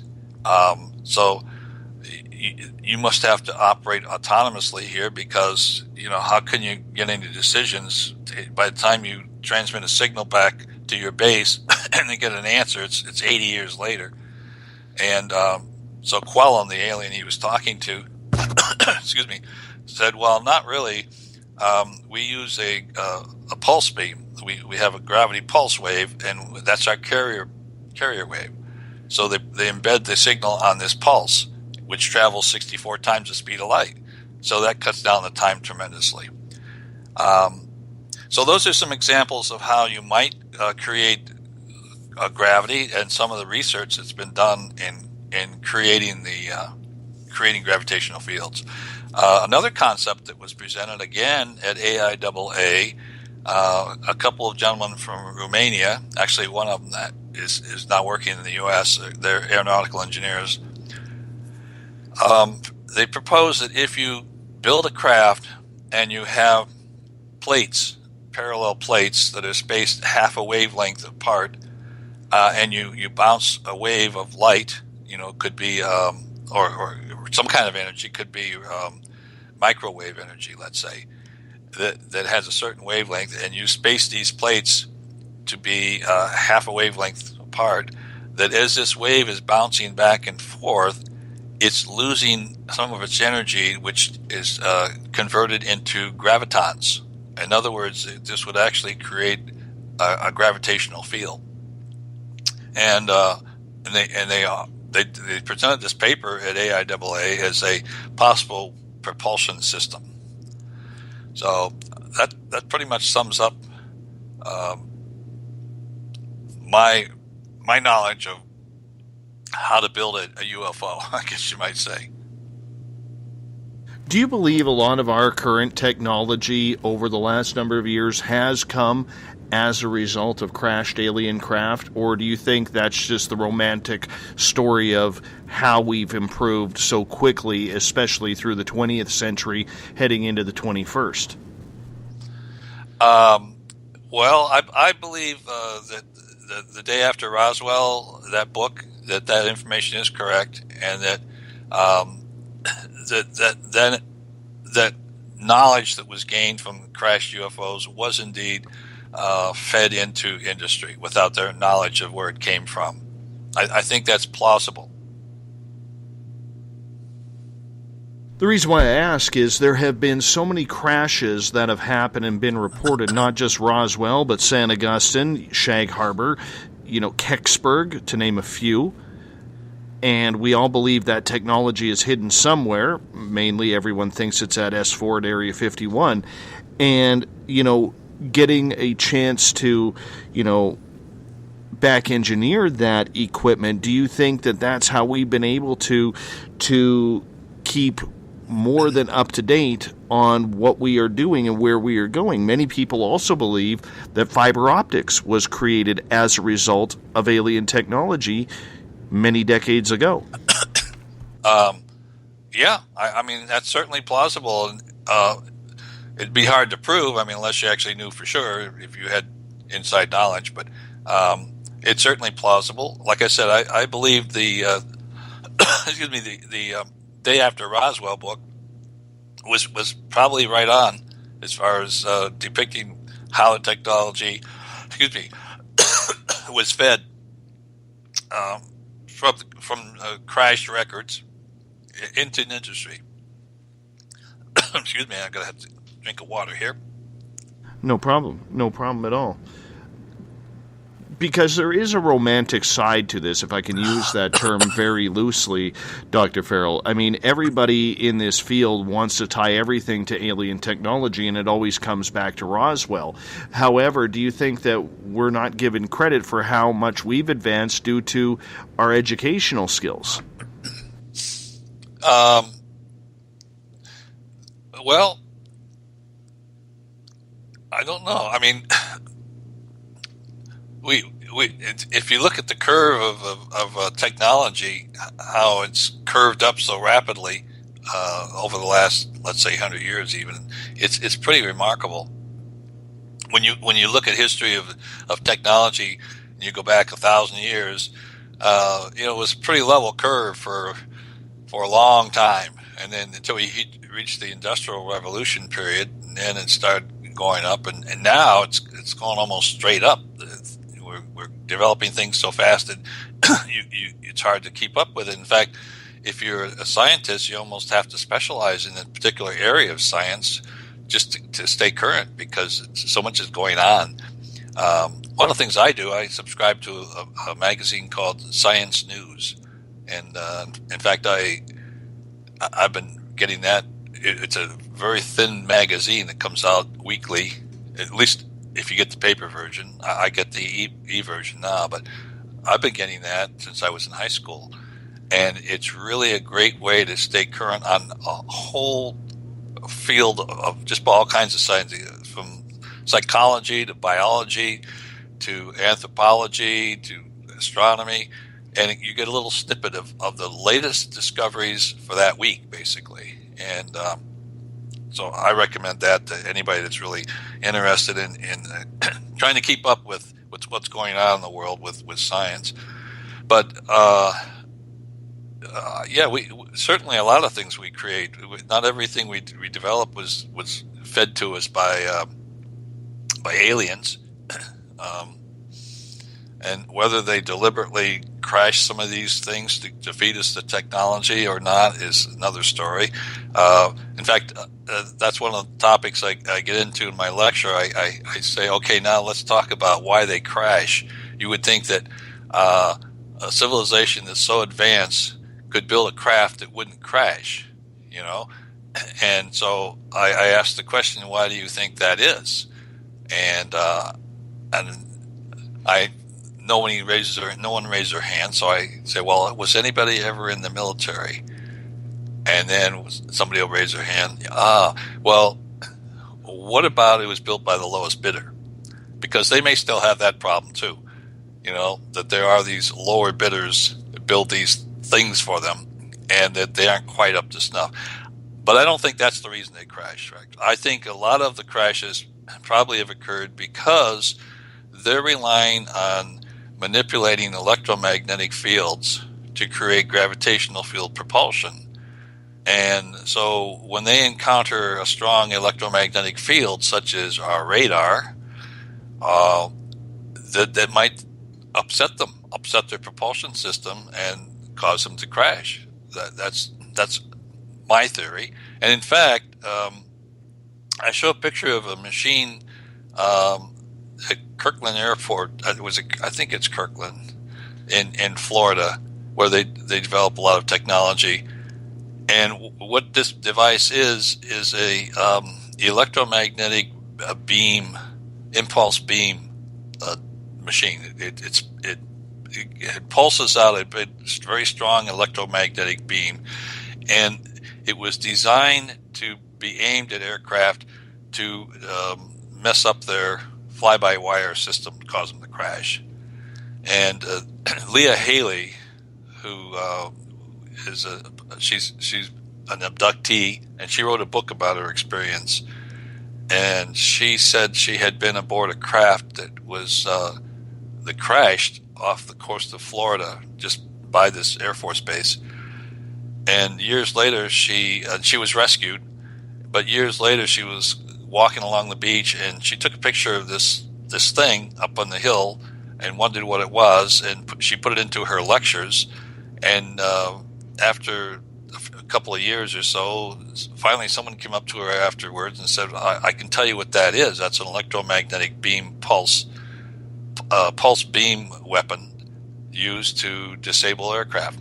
Well, so that electromagnetic pulse could also disable a UFO, I think, and cause it to crash if it's relying on the manipulation of electromagnetic fields to create gravitational fields, which goes back to Einstein's equation that shows the relationship between the two. I want to get to a couple questions from our audience here, if you don't mind. This one coming from Elizabeth, who is asking here, do you believe, Dr. Farrell, that some UFOs have some biological component that speaks to sentience? I don't know. I believe that these Foo Fighters, the sphere like I saw, is a drone. It's not piloted by any living entity. It is kind of like our drones, and it's being used to observe us. But it's very sophisticated, apparently, because Lynn Kitai, who wrote Phoenix Lights, I don't know if any of your audience. Yes. If the cover of her book shows three of these lights, like I saw, over the night sky of Phoenix, looking down toward the airport. And she put that as the cover of her book because, as she explains inside the book, that I can't remember whether it was a year before the event or a few months before the actual Phoenix Light event, she was on her balcony, apparently looking in that direction, when one or more of these orbs came up to her and did what you might describe as, I guess, maybe a mind meld or something. And it was a very eerie experience for her.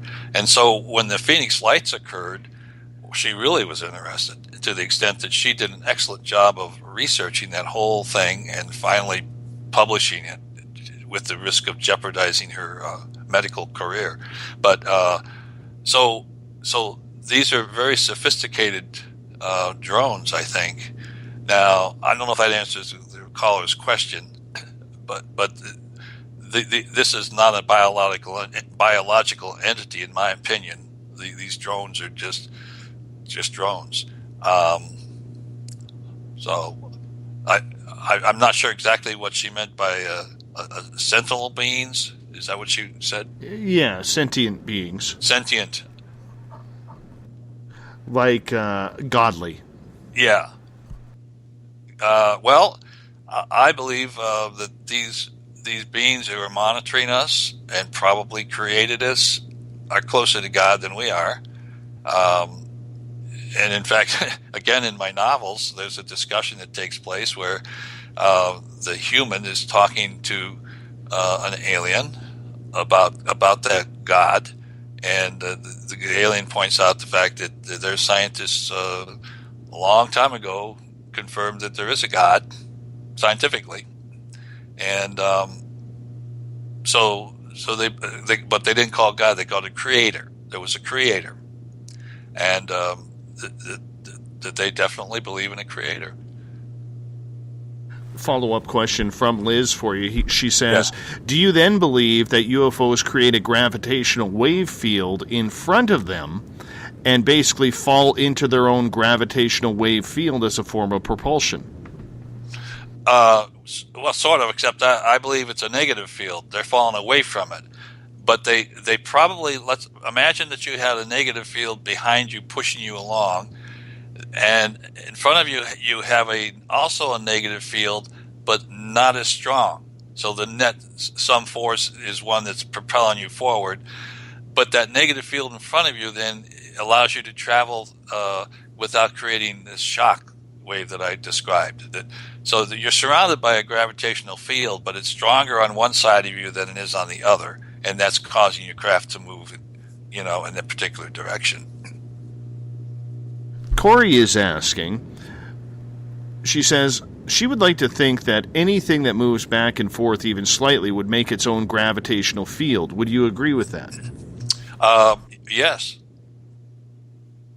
Whether you can measure and detect it, it'd be a small field. But yes, I think Einstein even predicted that a moving mass will create a gravitational field. Let's head over to Twitter here. Andrew is asking, have you studied NASA's M drive? Apparently physicists may have discovered how it works. It uses a pilot wave to move forward. What do you think of this technology? I have not studied it. I mean, I've heard of it, but I haven't really studied it. Do you believe then that any type of advancement in this type of propulsion that mankind can use would literally reshape the way we do everything, from drive to work to travel to faraway countries? Definitely. I always joke because I grew up, part of my life was in New England, and in Pennsylvania also. In the spring you worried about potholes, and I said, well, if you had gravity field propulsion, you wouldn't worry about potholes because you just kind of float along. But it would definitely change things. The probably the most significant thing would be the fact that these things apparently can also generate energy. Like the serum effect, that his machine was actually, after a certain speed, RPM, was able to produce electric energy just sitting there, like a perpetual motion machine. Apparently drawing energy from the vacuum of space. That's about the only explanation I could come up with.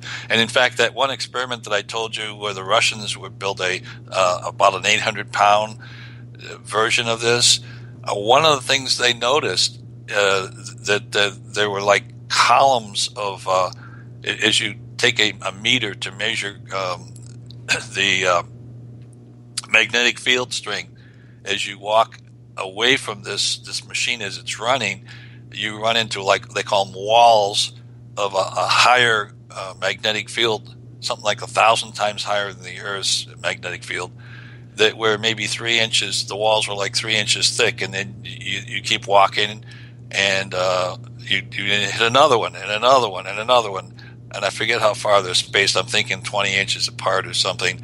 All the way out 45 feet from this device, they found these cylindrical walls around this that went all the way up through the ceiling into the floor above. And also, the temperature in these walls was about 13 degrees Fahrenheit cooler than the surrounding. And so that's kind of what led them to explain that maybe the energy that's causing this machine to run it's pulling energy out of the vacuum of space, so to speak, the 0 point energy thing, which was causing the temperature to be lowered in those columns, those shells. So anyway, the fact that you can build a machine now that doesn't need oil could dramatically affect at least the American economy. I mean, oil seems to be everything. We don't need coal. We won't need oil other than making plastic or something. You can manufacture plastic with those things, but you don't burn it anymore. That whole industry would change dramatically. Energy would basically be free. everybody could have one of these machines in their basement generating all the power they want, and they don't have to pay anything for it. So the electric companies, I don't know what they're going to be doing. Transportation, now you can travel wherever you want to go in a very short time. That whole thing changes. So it would be a whole different world once these things become known. And one of the things people ask me in my lectures is, well, if the government already knows this stuff or is aware of it, why are they keeping it a secret? And my only answer is, if I were president of the United States and I had just come back from visiting S4 and they showed me UFOs and they showed a demonstration of these things flying, would I go back to the White House and go on television and say, guess what, folks, I just was out to Area 51 and saw a UFO, and they're for real, and they can do some amazing things, and there are aliens, and they have all this technology, and you know what? We have no way to defend ourselves from them, so I don't know what to tell you. And not only that, but the oil industry might as well pack up and leave because we don't need them anymore. And would I do that if I were president? I don't think so. I would be a little conservative. And I think that may be why the governments are so concerned about the knowledge of these things getting into the public hands, because it would really turn everything upside down. I think we had to be eased into it, maybe. So what is your opinion then, if you've been following the story of NASA possibly teaming up with Uber for flying taxis? Well, I don't know. I've never flown in a helicopter, and I don't know that I ever want to. In an airplane, when things go bad, you still maybe have a chance to land. And when I was in the Air Force, I enjoyed flying better because I always had a parachute. If anything went wrong, I had a second chance. I could jump out the door. But with helicopters, I've known a good friend of mine that was in Vietnam, and he was in helicopters twice that crashed, and he refuses to fly in a helicopter. So now you're talking about a car that can kind of, hopefully, if everything works well, will fly. And I've seen pictures of them and all that. But what happens if something goes wrong? Do they come down gently, or do they come down like a rock? I don't know. And someday maybe that'll be accepted, that these things work fine. They're highly reliable. They never crash. They don't crash into each other. But I don't know if I want to take one of those Uber rides right away. Oh, me either. With knowing my luck, it would be a one-way trip on the first one. We only have about 3.5 minutes before we're going to go to break here, and I want to get started on aliens. You are a believer that aliens have been here. Am I correct with that? As a matter of fact, yes, I believe Sitchin was absolutely correct in that we were genetically produced from Homo erectus about 200 to 300,000 years ago by what the Sumerians referred to as the Anunnaki. I believe in that. So what do you think? What do you think is happening, and the reason why they're here? Well, that's a good question. They created us for a purpose, according to what Sitchin reports that the Sumerians believe, and we were to be worker bees, basically. And I think for initially they were directly in contact with us. Those were the gods, if you will, or the lords, as they called them. But eventually, I think they maybe took the approach that we should be allowed to develop on our own. And the argument I give in one of my alien logbooks about that is diversity. That there is a rule, a federation rule. The galaxy is split up into federations, and each sector, each federation, then basically controls what goes on in that region. But the rule is, if you come across a developing civilization, if you will, or intelligence that's developing, you should let it develop on its own. And the purpose for that is to maintain diversity, because if you make everything the same, you destroy diversity, and that could be a death knell for life in general. So diversity is very important. And so I think at some point then, after they created this and maybe accomplished their initial mission, they decided maybe just to let us kind of develop on our own, and maybe every now and then intercede when it was necessary to maybe bump us up a notch or something. But that's kind of what I believe. And so they're what people might term as watchers. They're watching over us. They have no reason to want to destroy us. They want to let us develop, and they may be very concerned about what we're doing to the planet right now. And I believe that it could come to a point where they will step in and to intercede if we get to the point where we're going to have a nuclear exchange, for one thing, or if we don't address this global warming problem, they might fix that for us. What do you believe about abductions then, as to why they're happening? We got about 60 seconds. I believe they are happening. I know some people personally who have been abducted several times, and sometimes it's for the good for them. Why they're happening? Can we talk about that the next hour? Because that's a fairly long discussion. It's more than 60 seconds. But there's a reason. There's a reason. I mentioned it in my second book, my second novel. You know the commercial tease. You got that down pat. Because literally, yeah, we can talk about that at the start of the third hour. I have no problem whatsoever. I'll get you to hold on, Dr. Farrell. Dr. Robert E. Farrell is our guest tonight on Spaced Out Radio. His website, alienlog.com, if you want to check out his sci-fi series. Currently it's a trilogy. There is a fourth book on the way. We also have other books on there that delve into the science behind alien encounters and the science behind the flood of Noah's Ark. Lots of information at alienlog.com, and you can find his books at any major bookstore, along with Amazon and Barnes & Noble online. You're listening to Spaced Out Radio tonight. Dr. Robert E. Farrell is going to be with us one more hour.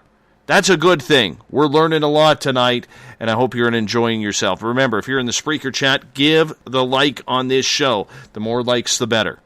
You're listening to Spaced Out Radio. I am your host, Dave Scott. We'll be back with more right after this. Looking for a place to advertise at a very reasonable cost? Look no further than Spaced Out Radio.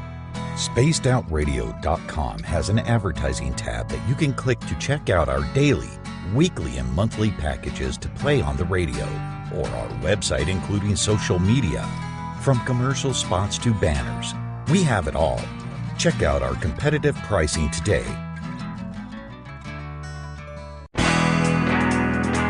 There's stories, then there's the truth. Do any of us really trust the news anymore? This is Jamie Sexton, owner of Rebel Planet News. The third Thursday of every month, I appear on SpacedOutRadio.com to bring you the truth you deserve, without mainstream media lies or alternative media fear-mongering. We'll get to the heart of the story and deliver the truth you are seeking. So come join us here for the Rebel Planet at SpacedOutRadio.com.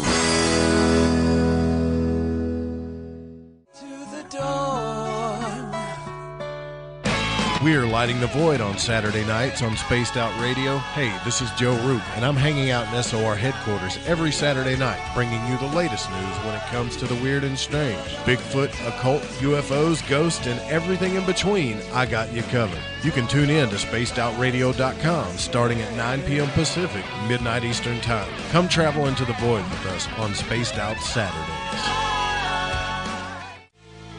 Not ready for bed on Saturday night? Right after Spaced Out Saturdays, hop on over to S4 with Corey Ruiz and me, Eric Cooper from Forest Moon Paranormal.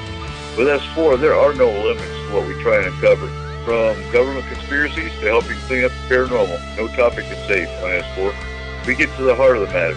of the subjects you want to learn more about. So tune in on S4 starting at midnight Pacific, 3 a.m. Eastern, only on spacedoutradio.com.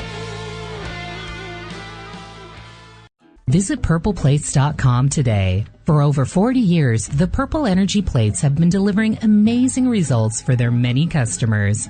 Inspired by the great genius Nikola Tesla, the harmony, healing, and energetic effects of the plates have proven over and over to be beneficial and often miraculous to thousands of customers.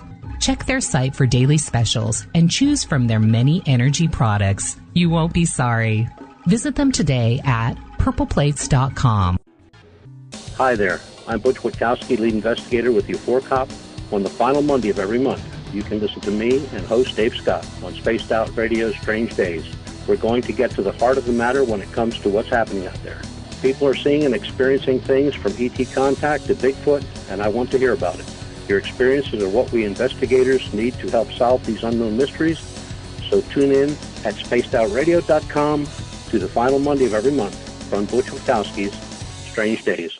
This is Eric Markham, news editor for the Spaced Out Radio's The Encounter Online.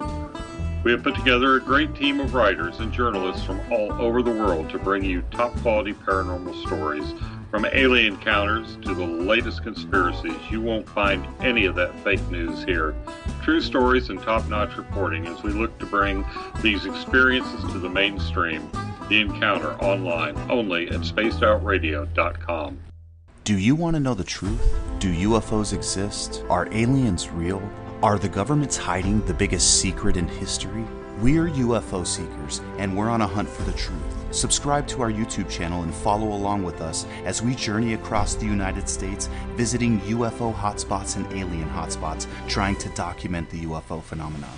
Catch us on Spaced Out Radio every third Monday of the month as we discuss Area 51, UFOs, and more. And also, don't forget to subscribe to us on YouTube. Become more intimate and interactive with Spaced Out Radio. Join our Space Travelers Club with your new membership. For $5 a month, we'll provide you with special access to the website, monthly prize draws from books to psychic readings, along with monthly newsletter, private interviews, and more. Sign up today to be part of Spaced Out Radio's experience. Don't have time to listen to Spaced Out Radio live? Wherever you are, the car, the office, the shower, or even if you're traveling, we're right here for you. Each Spaced Out Radio show can be found on iTunes, TuneIn, and on our YouTube channel, Spaced Out Radio Show. It's the perfect way for you to catch up on our shows. For more information, just head over to our website, spacedoutradio.com, and tune in to us today. There's a lot of strange going on in this world, and we can help you find out what's going on with you. Paranormal, cryptids, UFOs in the sky, aliens in your bedroom tickling your toes. We have the investigators you need to find out the answers you deserve. All you have to do is head to spacedoutradio.com. Your information is 100% confidential. The SOR Sightlines Report. It's free, and we're here to help. You hear footsteps in the empty room above you. A rocking chair begins rocking by itself. Don't be afraid of the things that go bump in the night. Reach for Spirit Storybox, the iPhone app the Huffington Post UK called the only ghost hunting app you will ever need. Spirit Storybox. The spirits are telling their stories. It's Cosmic Sundays with me, Elizabeth Anglin, in Cosmic Passport. Let me take you down a 3-hour spiritual journey where we will get into everything from ET contact to Psychic Sundays. It's a journey of listening and learning together with some of the best professionals in their fields. You can tune in to Cosmic Passport at spacedoutradio.com every Sunday, starting at 9 p.m. Pacific, midnight Eastern.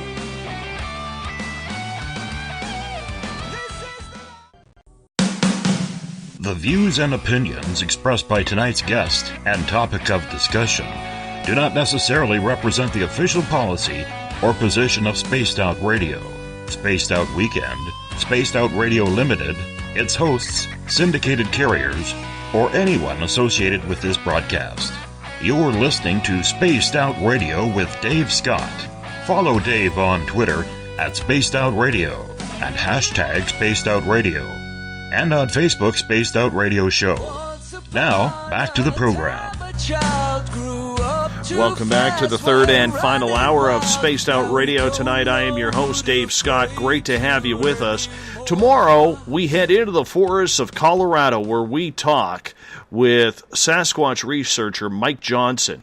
He's an incredible researcher. Personally, I think he's one of the best out there going. He's going to join us for the first 2 hours of the show tomorrow night, starting at 9 p.m. Pacific, midnight Eastern Time at spacedoutradio.com. We want to welcome in everyone listening in on WQEE 99 Rock the Key down in Noonan, Georgia, home of The Walking Dead. We are live as well on the United Public Radio Network, 107.7 FM in New Orleans, and over 160 countries around the world. We are also live on thefringe.fm, Renegade Talk Radio out of Las Vegas. And if you're listening in on Revolution Radio, remember the Double R Machine is a donation station financed by you, the valued listener. Head on over to freedomslips.com and donate today. Joe Allgaier has set the password for tonight in the SOR Space Travelers Club. It is a nice simple one. Tractor. Tractor is your password. Use it wisely, Space Travelers, as Bill sets the password each and every night right here on the mighty SOR.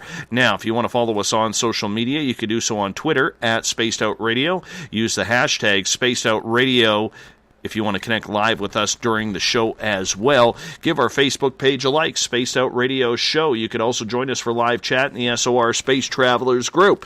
We're on Instagram, Dave Scott SOR. You can also check out our archives at youtube.com/Spaced Out Radio. Make sure you subscribe to our channel, and we're on iHeartRadio in the United States. TalkStream Live. Tune us in on TuneIn. Download and subscribe to our shows on iTunes. Our website, which is currently hacked and being rebuilt, is spacedoutradio.com, where we usually have a plethora of features for you, but right now we got a plethora of nothing, because we got to get it rebuilt. So wait for us. It'll be another day or two, and we'll get things going. Tonight, for the final hour, we reintroduce Dr. Robert E. Farrell. His website is alienlog.com. He's an author, a researcher, a scientist. This man wears a plethora of hats. And if you haven't noticed yet, Doc, plethora is the show word. And usually, when we say plethora around here, our audience sits around here and they usually have a drink or two going. And, well, that's a drinking word around here, to be bluntly honest. Plethora.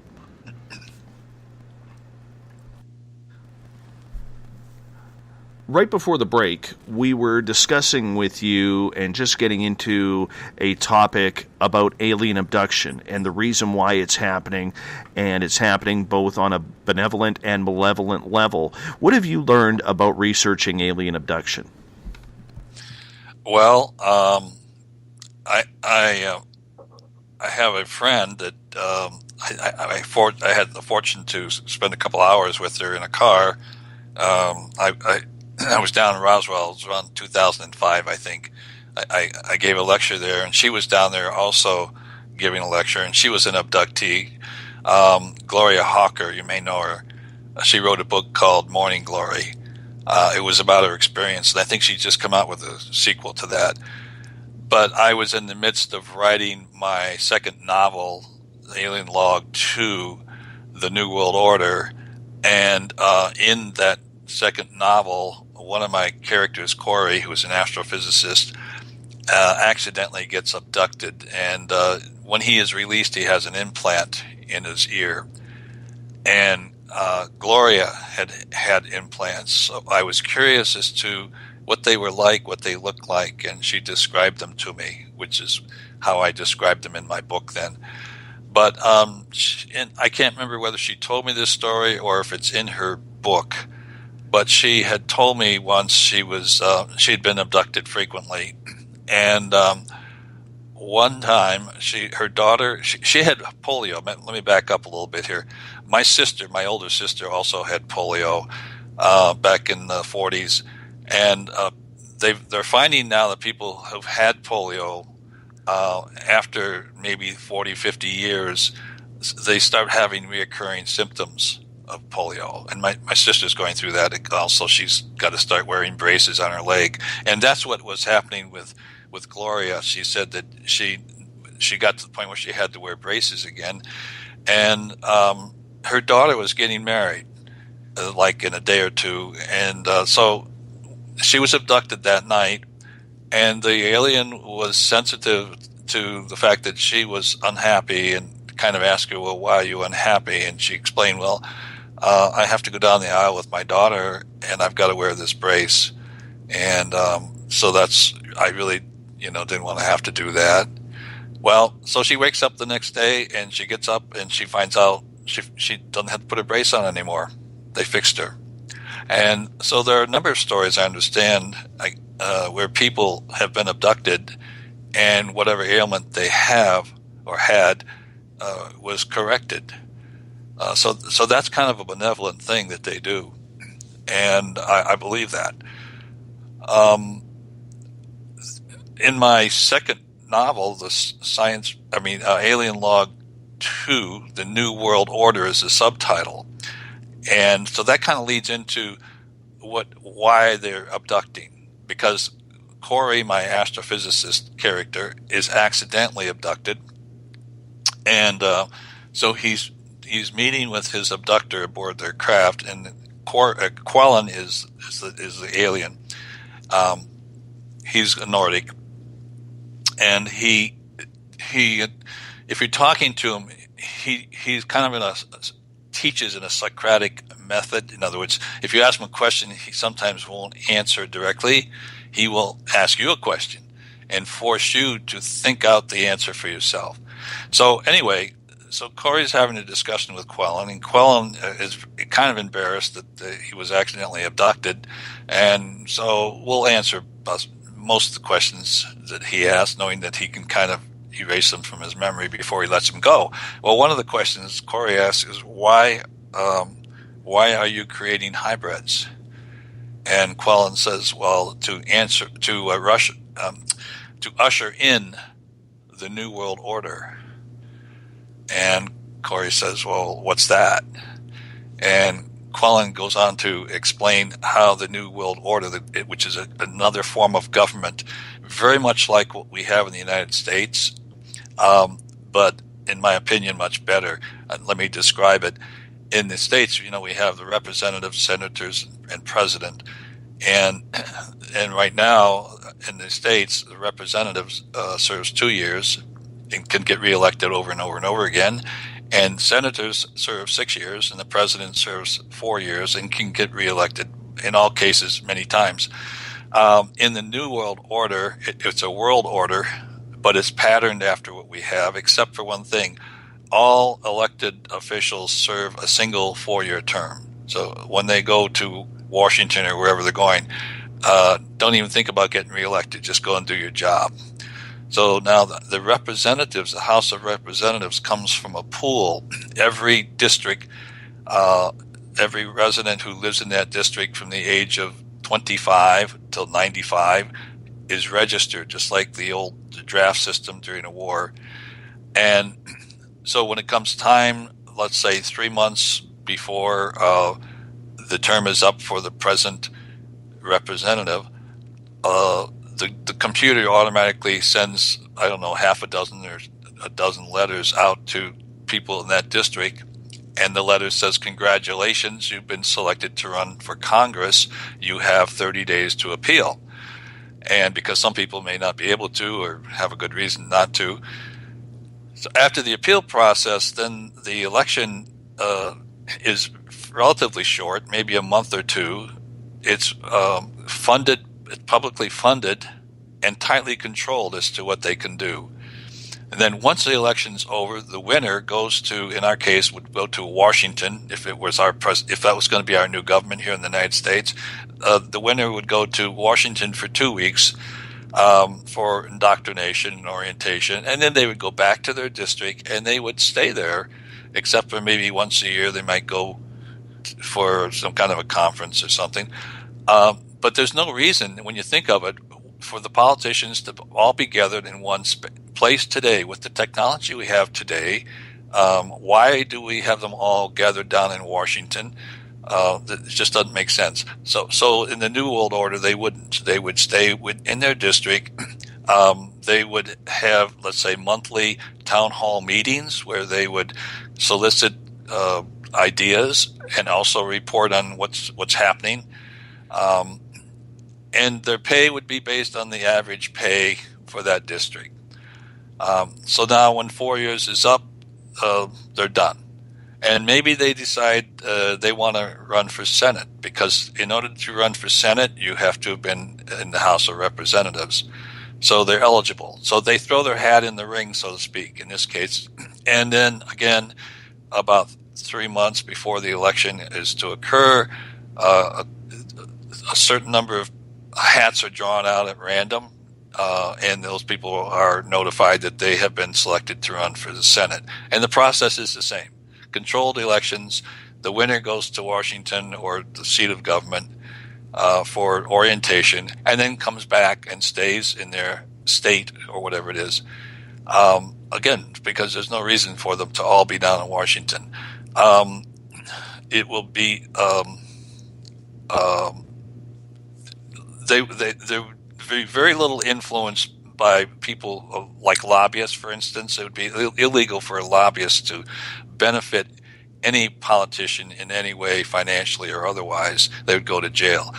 Lobbyists would only be able to put on a dog and pony show in a public arena and not at some watering hole, golf course or something. And so I think it would correct a lot of the problems that we're having in the United States right now if we had such a government. But that's the New World Order. Well, who do you think would ever want to do such a thing like that? I mean, our politicians today wouldn't want to do that. A single term, why would they want to do that? So you need a certain type of person to do that. And so the hybrids have certain properties that will be the right people to want to do that. They have certain abilities. Maybe they're maybe more psychically tuned in to other people. They may have a higher intelligence.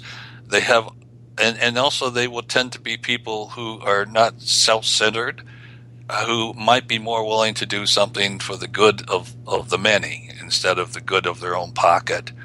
And so that would be the reason they're creating this next level of improvement to the human race, these hybrids, and that is to help get us into that next stage of government. And it'd be a world government. And, once we have a world government, do you really need all these armies? And maybe some of the battling between countries would disappear, and eventually things will stabilize. But so that's my idea of why they would be creating hybrids. And it may be something that they do periodically anyway, and have done for the last couple 100,000 years, is periodically fine-tune, what they've created. So that's my answer to the question, why are they creating hybrids? What is your opinion then on the way Hollywood and many players in the UFO industry, like now Tom DeLonge, are playing the malevolent UFO and alien background? That they're all here to take us over and slaughter us and use us as slaves. What's your opinion on that when so many people are having such good experiences? Well, when I was writing the first novel, I was halfway through it still wrestling with the fact, are they benevolent or not? Because I was afraid I'd be a Pied Piper and people would read my book and think, oh, they're benevolent, and in reality they're not. So I had to try and work that out for myself. And again, I believe that they created us. And if they created us, why would they want to destroy us? Plus, if they wanted to destroy us, they could have done it a long time ago, before we had weapons that could fight back. And they haven't done that.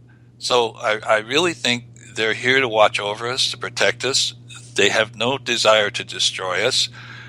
They would like to be as much hands-off as possible. In fact, in my first novel, there was an encounter between a human and the aliens, and the human was asking, how could you stand back and watch us kill 20 million of our own species during a war? why didn't you intercede?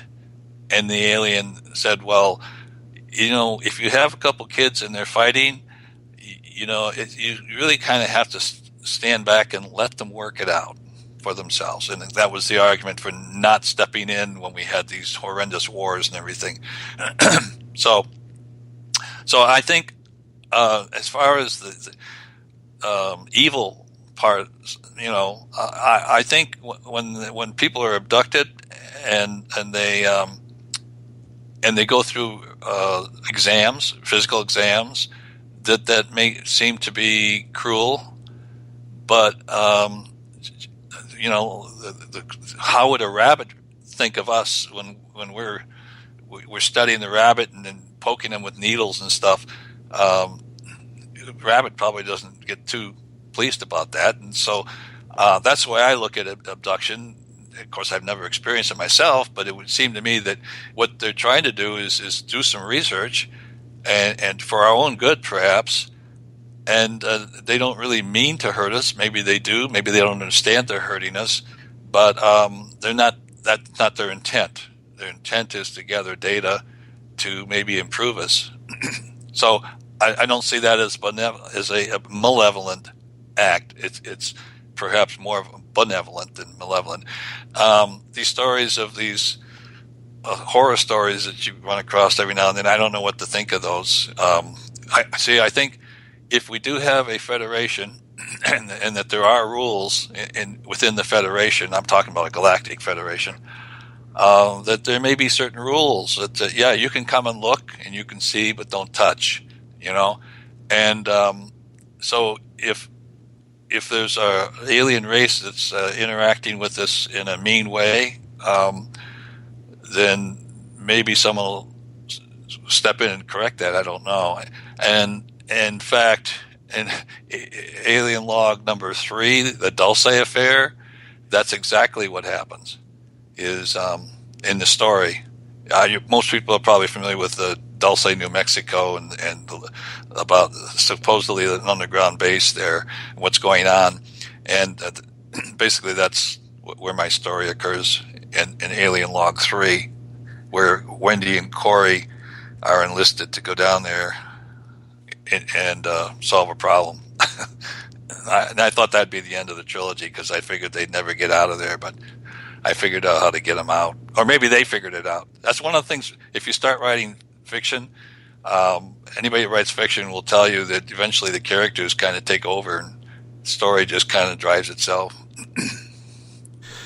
The reason why I'm asking is there is a big debate and conspiracy around, whether or not Hollywood and all these disinformation areas are trying to manipulate what people believe is happening with alien abductions. Yet groups like Free, Dr. Edgar Mitchell's group, says that 84% of the people who've taken their surveys, it could be as high as 87%, believe they are having positive alien contact.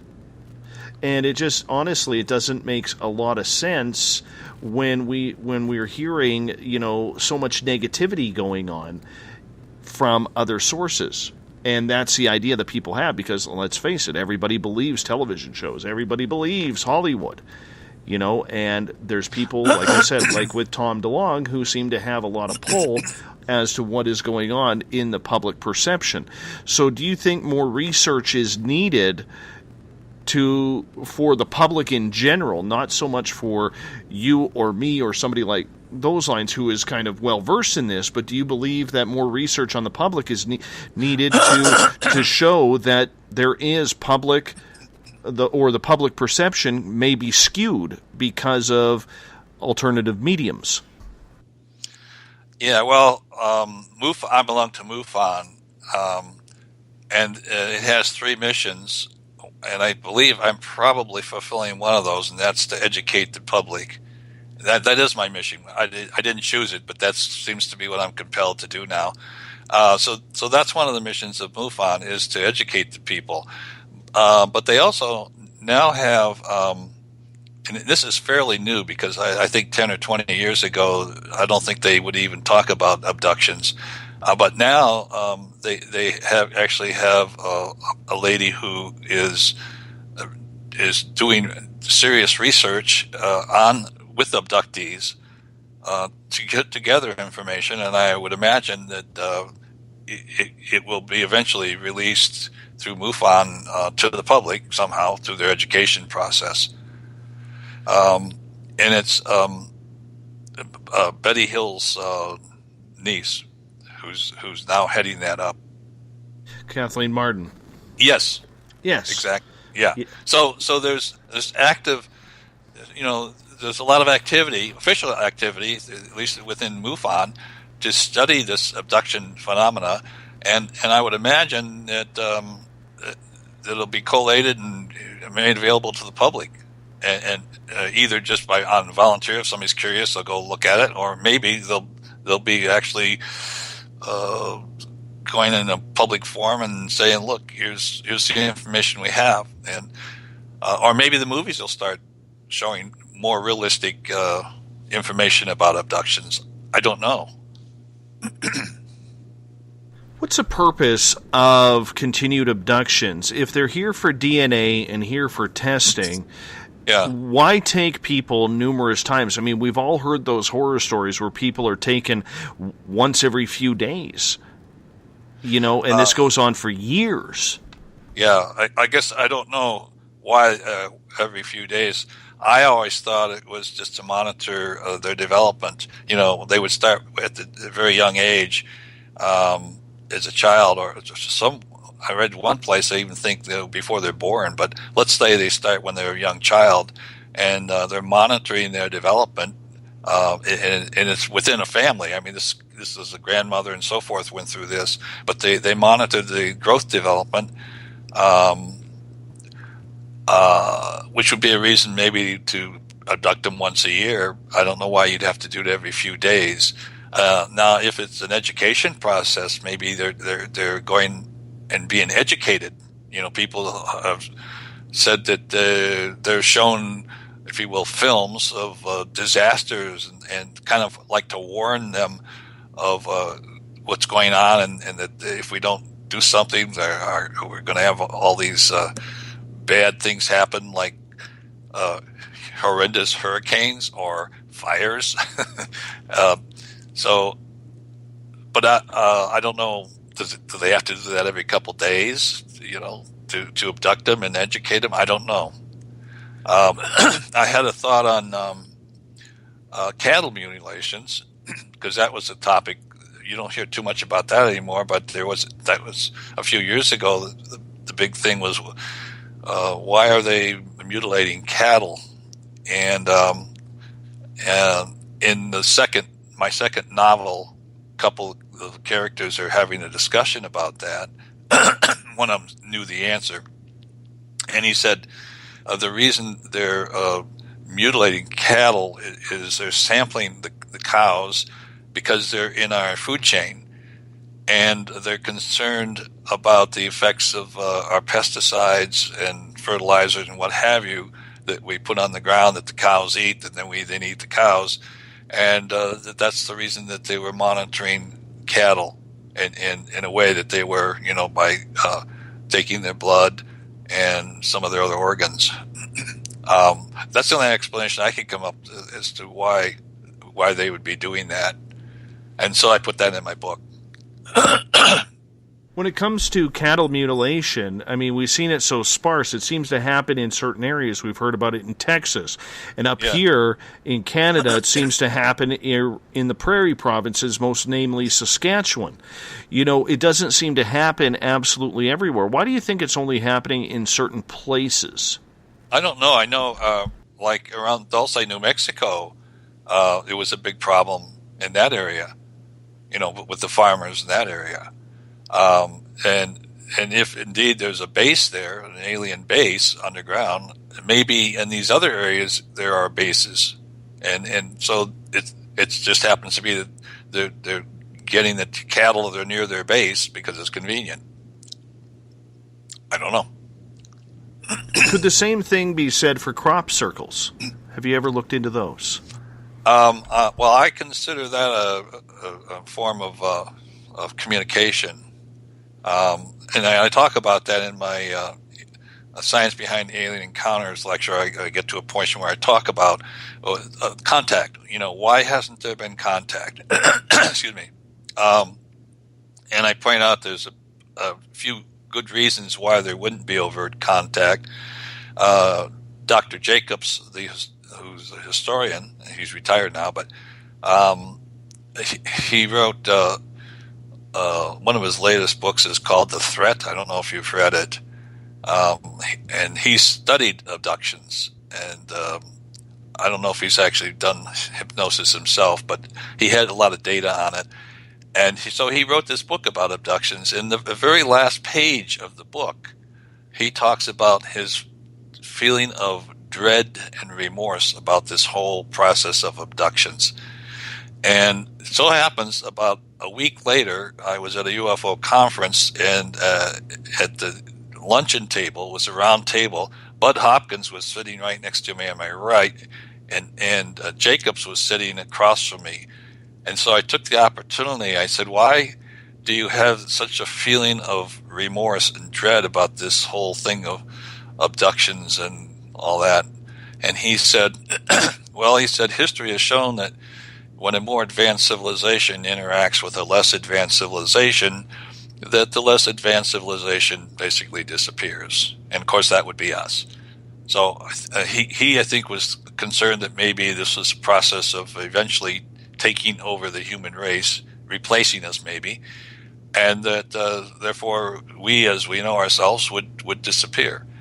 So that would be maybe an argument for the aliens to not do overt contact, that it remains covert because they understand. I mean, if they're a million years ahead of us, or even 1,000 years ahead of us, they may be wise enough to understand the impact that a overt engagement with us would have on us. I mean, imagine if you were a scientist, spent 20 years of your life working out something, and all of a sudden the aliens come and say, oh, we did that 100 years ago, here's how you do it.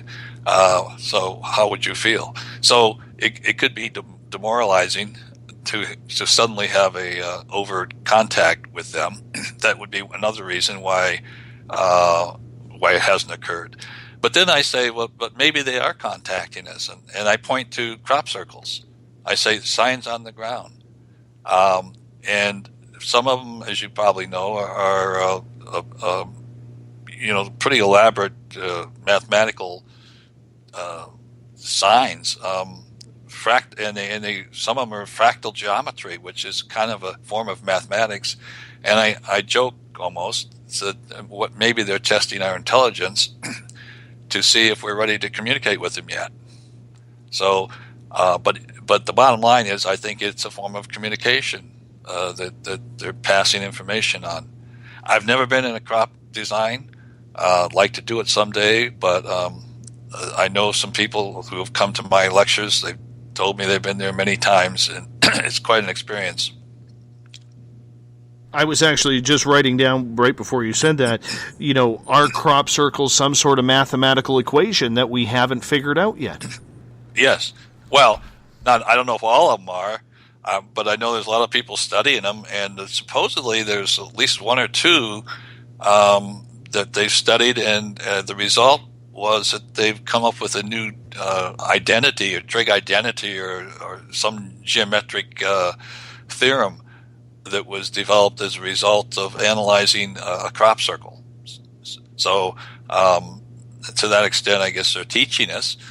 I don't know. I mean, there has to be a reason for it, I'm sure, and that I think maybe educating us and testing us to see when we can sit down and have a chat that would be meaningful to them.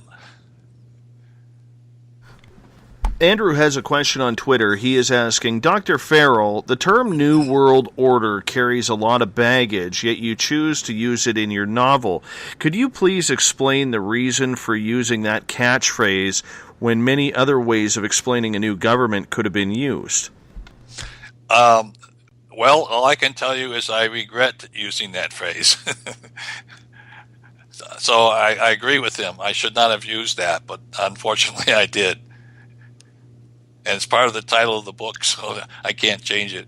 But yeah, I understand that it has a bad connotation, and that was not my intent. But it did get somebody's attention, I guess, when they read it. But that was not my intent, because the New World Order, if you will, would be a better order. And I understand how people relate that to another type of order that's not so new. I mean, not so good. So I apologize for using that. With hindsight, if I could go back and start over again, I probably wouldn't have used it. Don is asking, do you think or believe there may be more than one race or type of aliens that are visiting us right now? Yes. If you just doing the math say, look, the chances are that we're being visited. We have to be visited because there's so many intelligent, highly advanced civilizations in just our own galaxy that the probability of being visited is certain. And if you use that argument, then it's also certain that there's more than one race visiting us. And the evidence seems to be that there are at least several. I don't know. Somebody said 57 different races. I don't know if that it could be. But I would think that there's some kind of a hierarchy amongst those different aliens. In other words, there must be a rule that says, okay, we're in charge. You can, like I said, you can come and you can look and you can study, but you can't interact in a bad way with them. But so to answer his question, yes, I think there are many races. It's still hard to fathom that if there's that many races that have come to Earth, that they have that advanced technology above us. It really makes us seem still like almost in caveman years, even though we're so technologically advanced, and every day we seem to be growing more and more, aware, technically speaking. Yeah, my feeling is that the aliens, at least the good ones, are not only technologically more advanced than us, but also spiritually. And that's probably one area where we're lacking. Maybe we haven't reached the right spiritual level yet, even though we're technologically coming along pretty good. We probably have a longer way to go to reach that level of spiritual development that would make other races want to even talk to us. What's your opinion then on disclosure? Do you believe that the public is ready for it?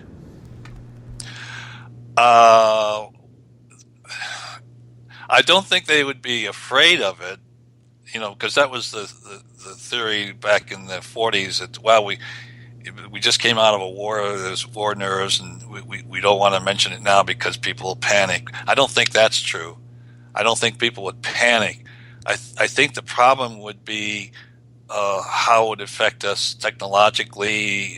As I pointed out a while back, it would destroy the oil industry, and it would be such a dramatic change that adjustment period would probably be kind of rough.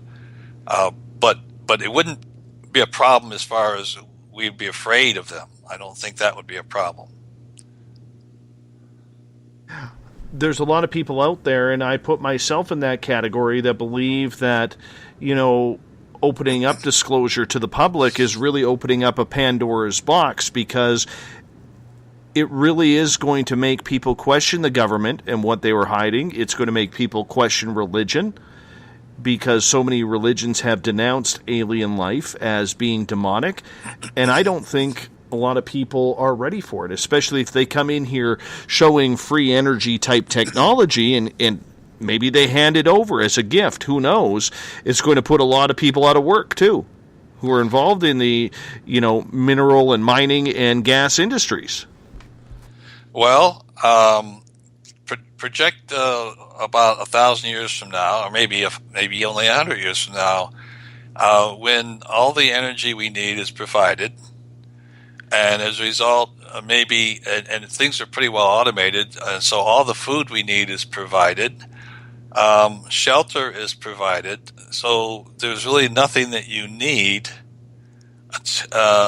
So everybody's happy doing nothing. They're spending their time on the beach, or maybe they're going on safari, or they're doing other things. That maybe they're going to classes and learning about things, about astronomy, and doing other things than working. So maybe it's possible that we could exist as a society without having to work, if we had everything we needed. And maybe if they came and they said, "Look, here's your free energy. Now you have all the energy you need to do whatever you need to do. And by the way, here's how you grow robots that can go out and plant crops and harvest them and run the tractors, so you can just kind of enjoy yourself." And maybe some people will be wise and make good use of that time, and maybe some people will not. I don't know. I guess it gets down to a sociological question: do we need to work in order to survive, other than working to provide the basic needs? That sounds fantastic and wonderful. However, do you see an immediate crash in the way we do things? I see a lot of people committing suicide. I see a lot of bankers jumping off of buildings like they did during the 2008 collapse of the economy. There's a lot of people riding on what is going on here, and I personally just don't think that people are ready for it. Well, like I said, there would be a pretty traumatic a change period, if it would happen suddenly, which is probably, again, one of the reasons why they have not landed on the White House lawn or wherever they're going to land and handed us all this technology. They know better, because it would be a traumatic change from the way we've always been. We've always had to work to provide clothing and shelter and food, and so I think it would require a transition period that might take generations. I don't know that it could be done overnight. It would just be too. I agree, it'd be too traumatic. But I don't. When you say, "Are we ready for it?" As far as are we afraid of them, that they might hurt us or something? Excuse me. I don't think that's the reason. I think it's more a problem of the adjustment that would have to occur in our society even if it was just a matter of free energy, and that's what Greer is advocating. You should disclose this so we can learn about this free energy. Well, that would be nice, but what's it going to do to the people who work in the oil fields, and the ripple effect from that? It's pretty complicated, which is why I said if I were president, I would probably want to keep this whole thing a secret. And the other thing is, my feeling is, I think disclosure is probably going to occur when and on the terms of the aliens. And I would hope it would, because I think they would have the wisdom to know when the right time is and how to do it. Just like I remember when I was a child, you'd listen to a weather report, and they would tell you what they think the weather's going to be tomorrow, and they might be 30% correct or maybe even 50% correct. Today, you listen to a weather report, and they give you a 10-day forecast that's probably accurate to within 1 degree of what the temperature is going to be. And why can we do that? Because we have models and computers that run those models. Can you imagine what the aliens would have? They probably have us modeled. They have a computer model of how humanity will behave to this or that. What if we do this? How would they react? And they plug it into the computer, and they know exactly how we're going to respond. And maybe they've determined that we're not ready yet. Or maybe the government And many governments around the world have stated, no, we're not ready for this yet because we've been BSing the people for way too long. Maybe, but if I were president, I wouldn't use that argument. I would say, well, that was the other president that lied to you. I'm not lying to you. I'm going to be straight with you. But I still wouldn't be straight with you because of the reasons I cited. So I don't know if that's a strong argument that they're afraid to admit that they've been hiding it. I think they could get around that.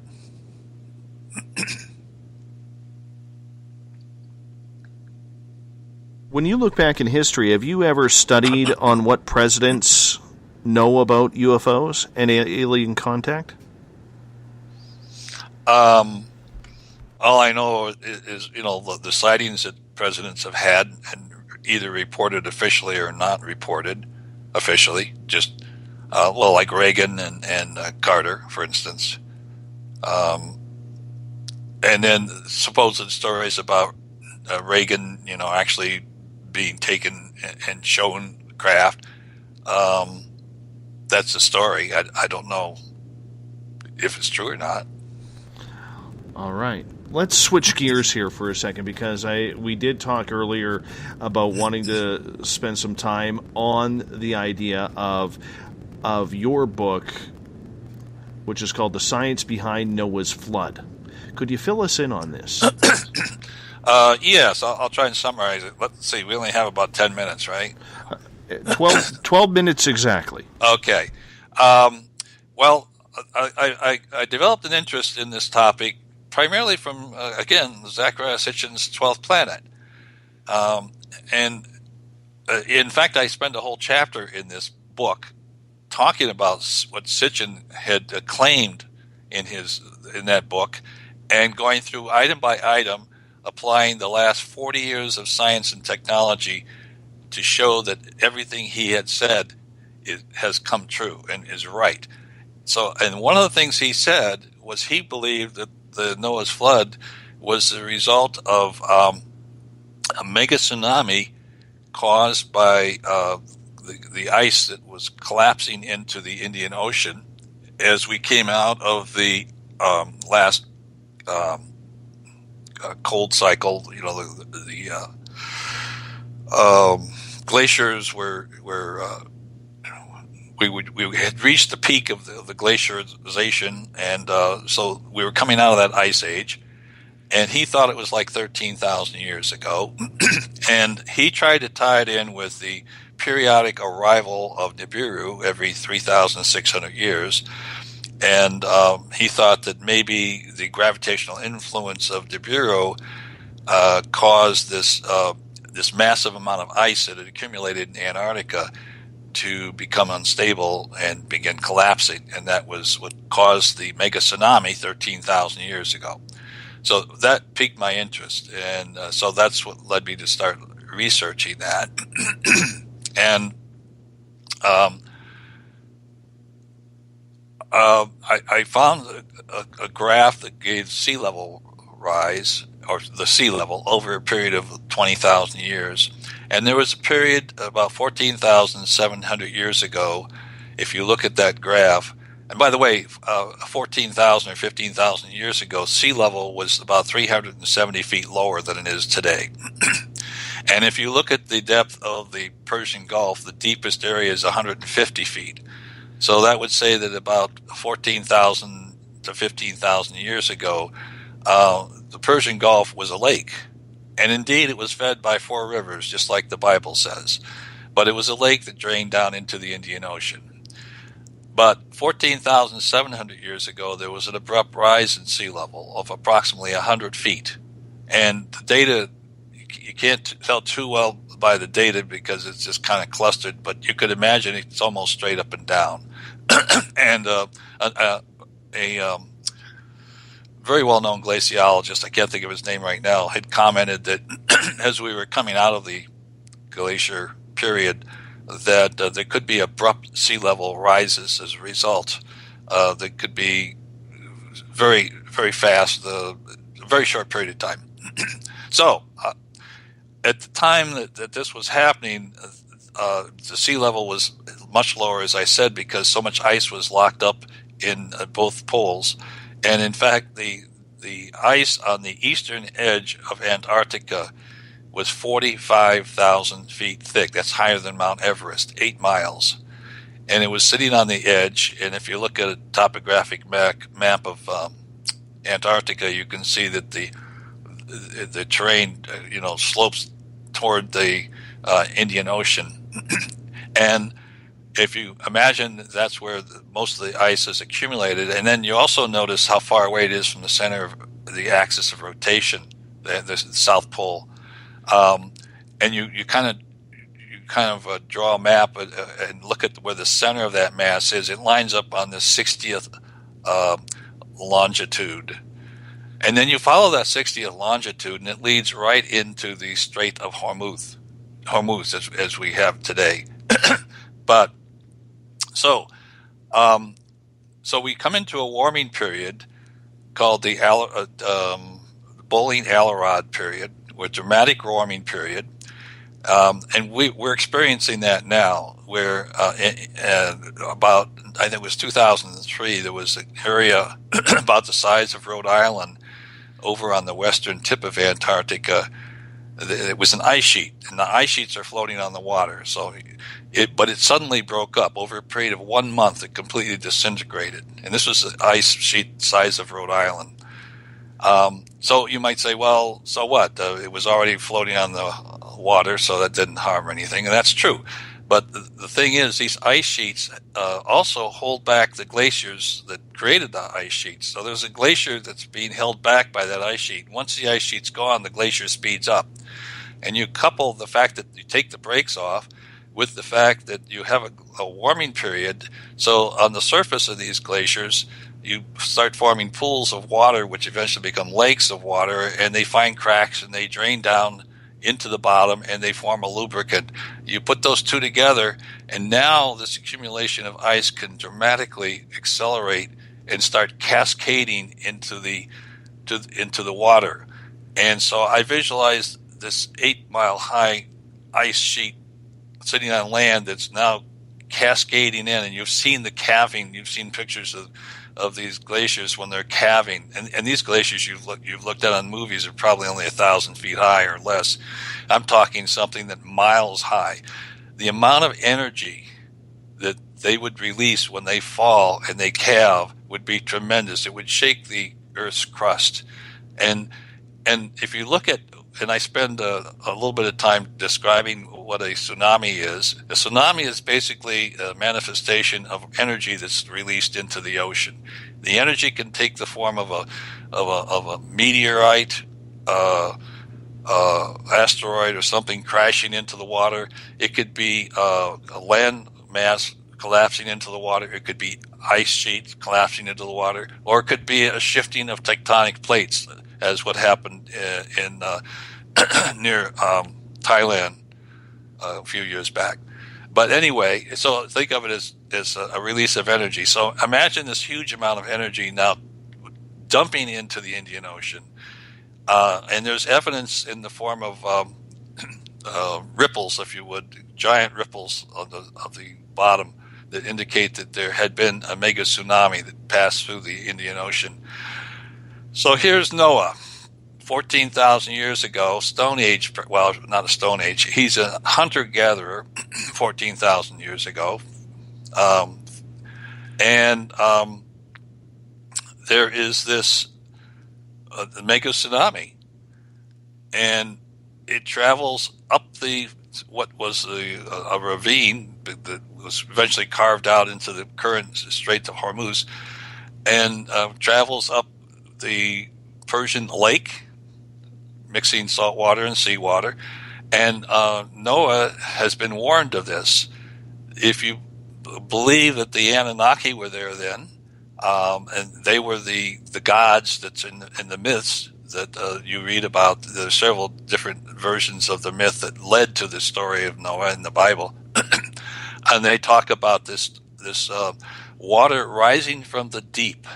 Now, back in the time of when these myths occur, the lake would have been considered the deep, because the people were living in southern Mesopotamia around Ur and Eridu in that area, and it was marshland. But if they traveled a little further south, it was a lake, and that might have been considered the deep. And so this mega tsunami travels into that lake. Now, if you recall the images of the tsunami that occurred in Japan, you probably would be struck by the fact that it wasn't just a big wave that came in. It was like the river rose up and just kept rising and kept coming as a surge. A big surge that just keeps coming and coming and coming. And if you see some of on YouTube, there's a number of movies that were made of that. You could almost outrun it, but not quite.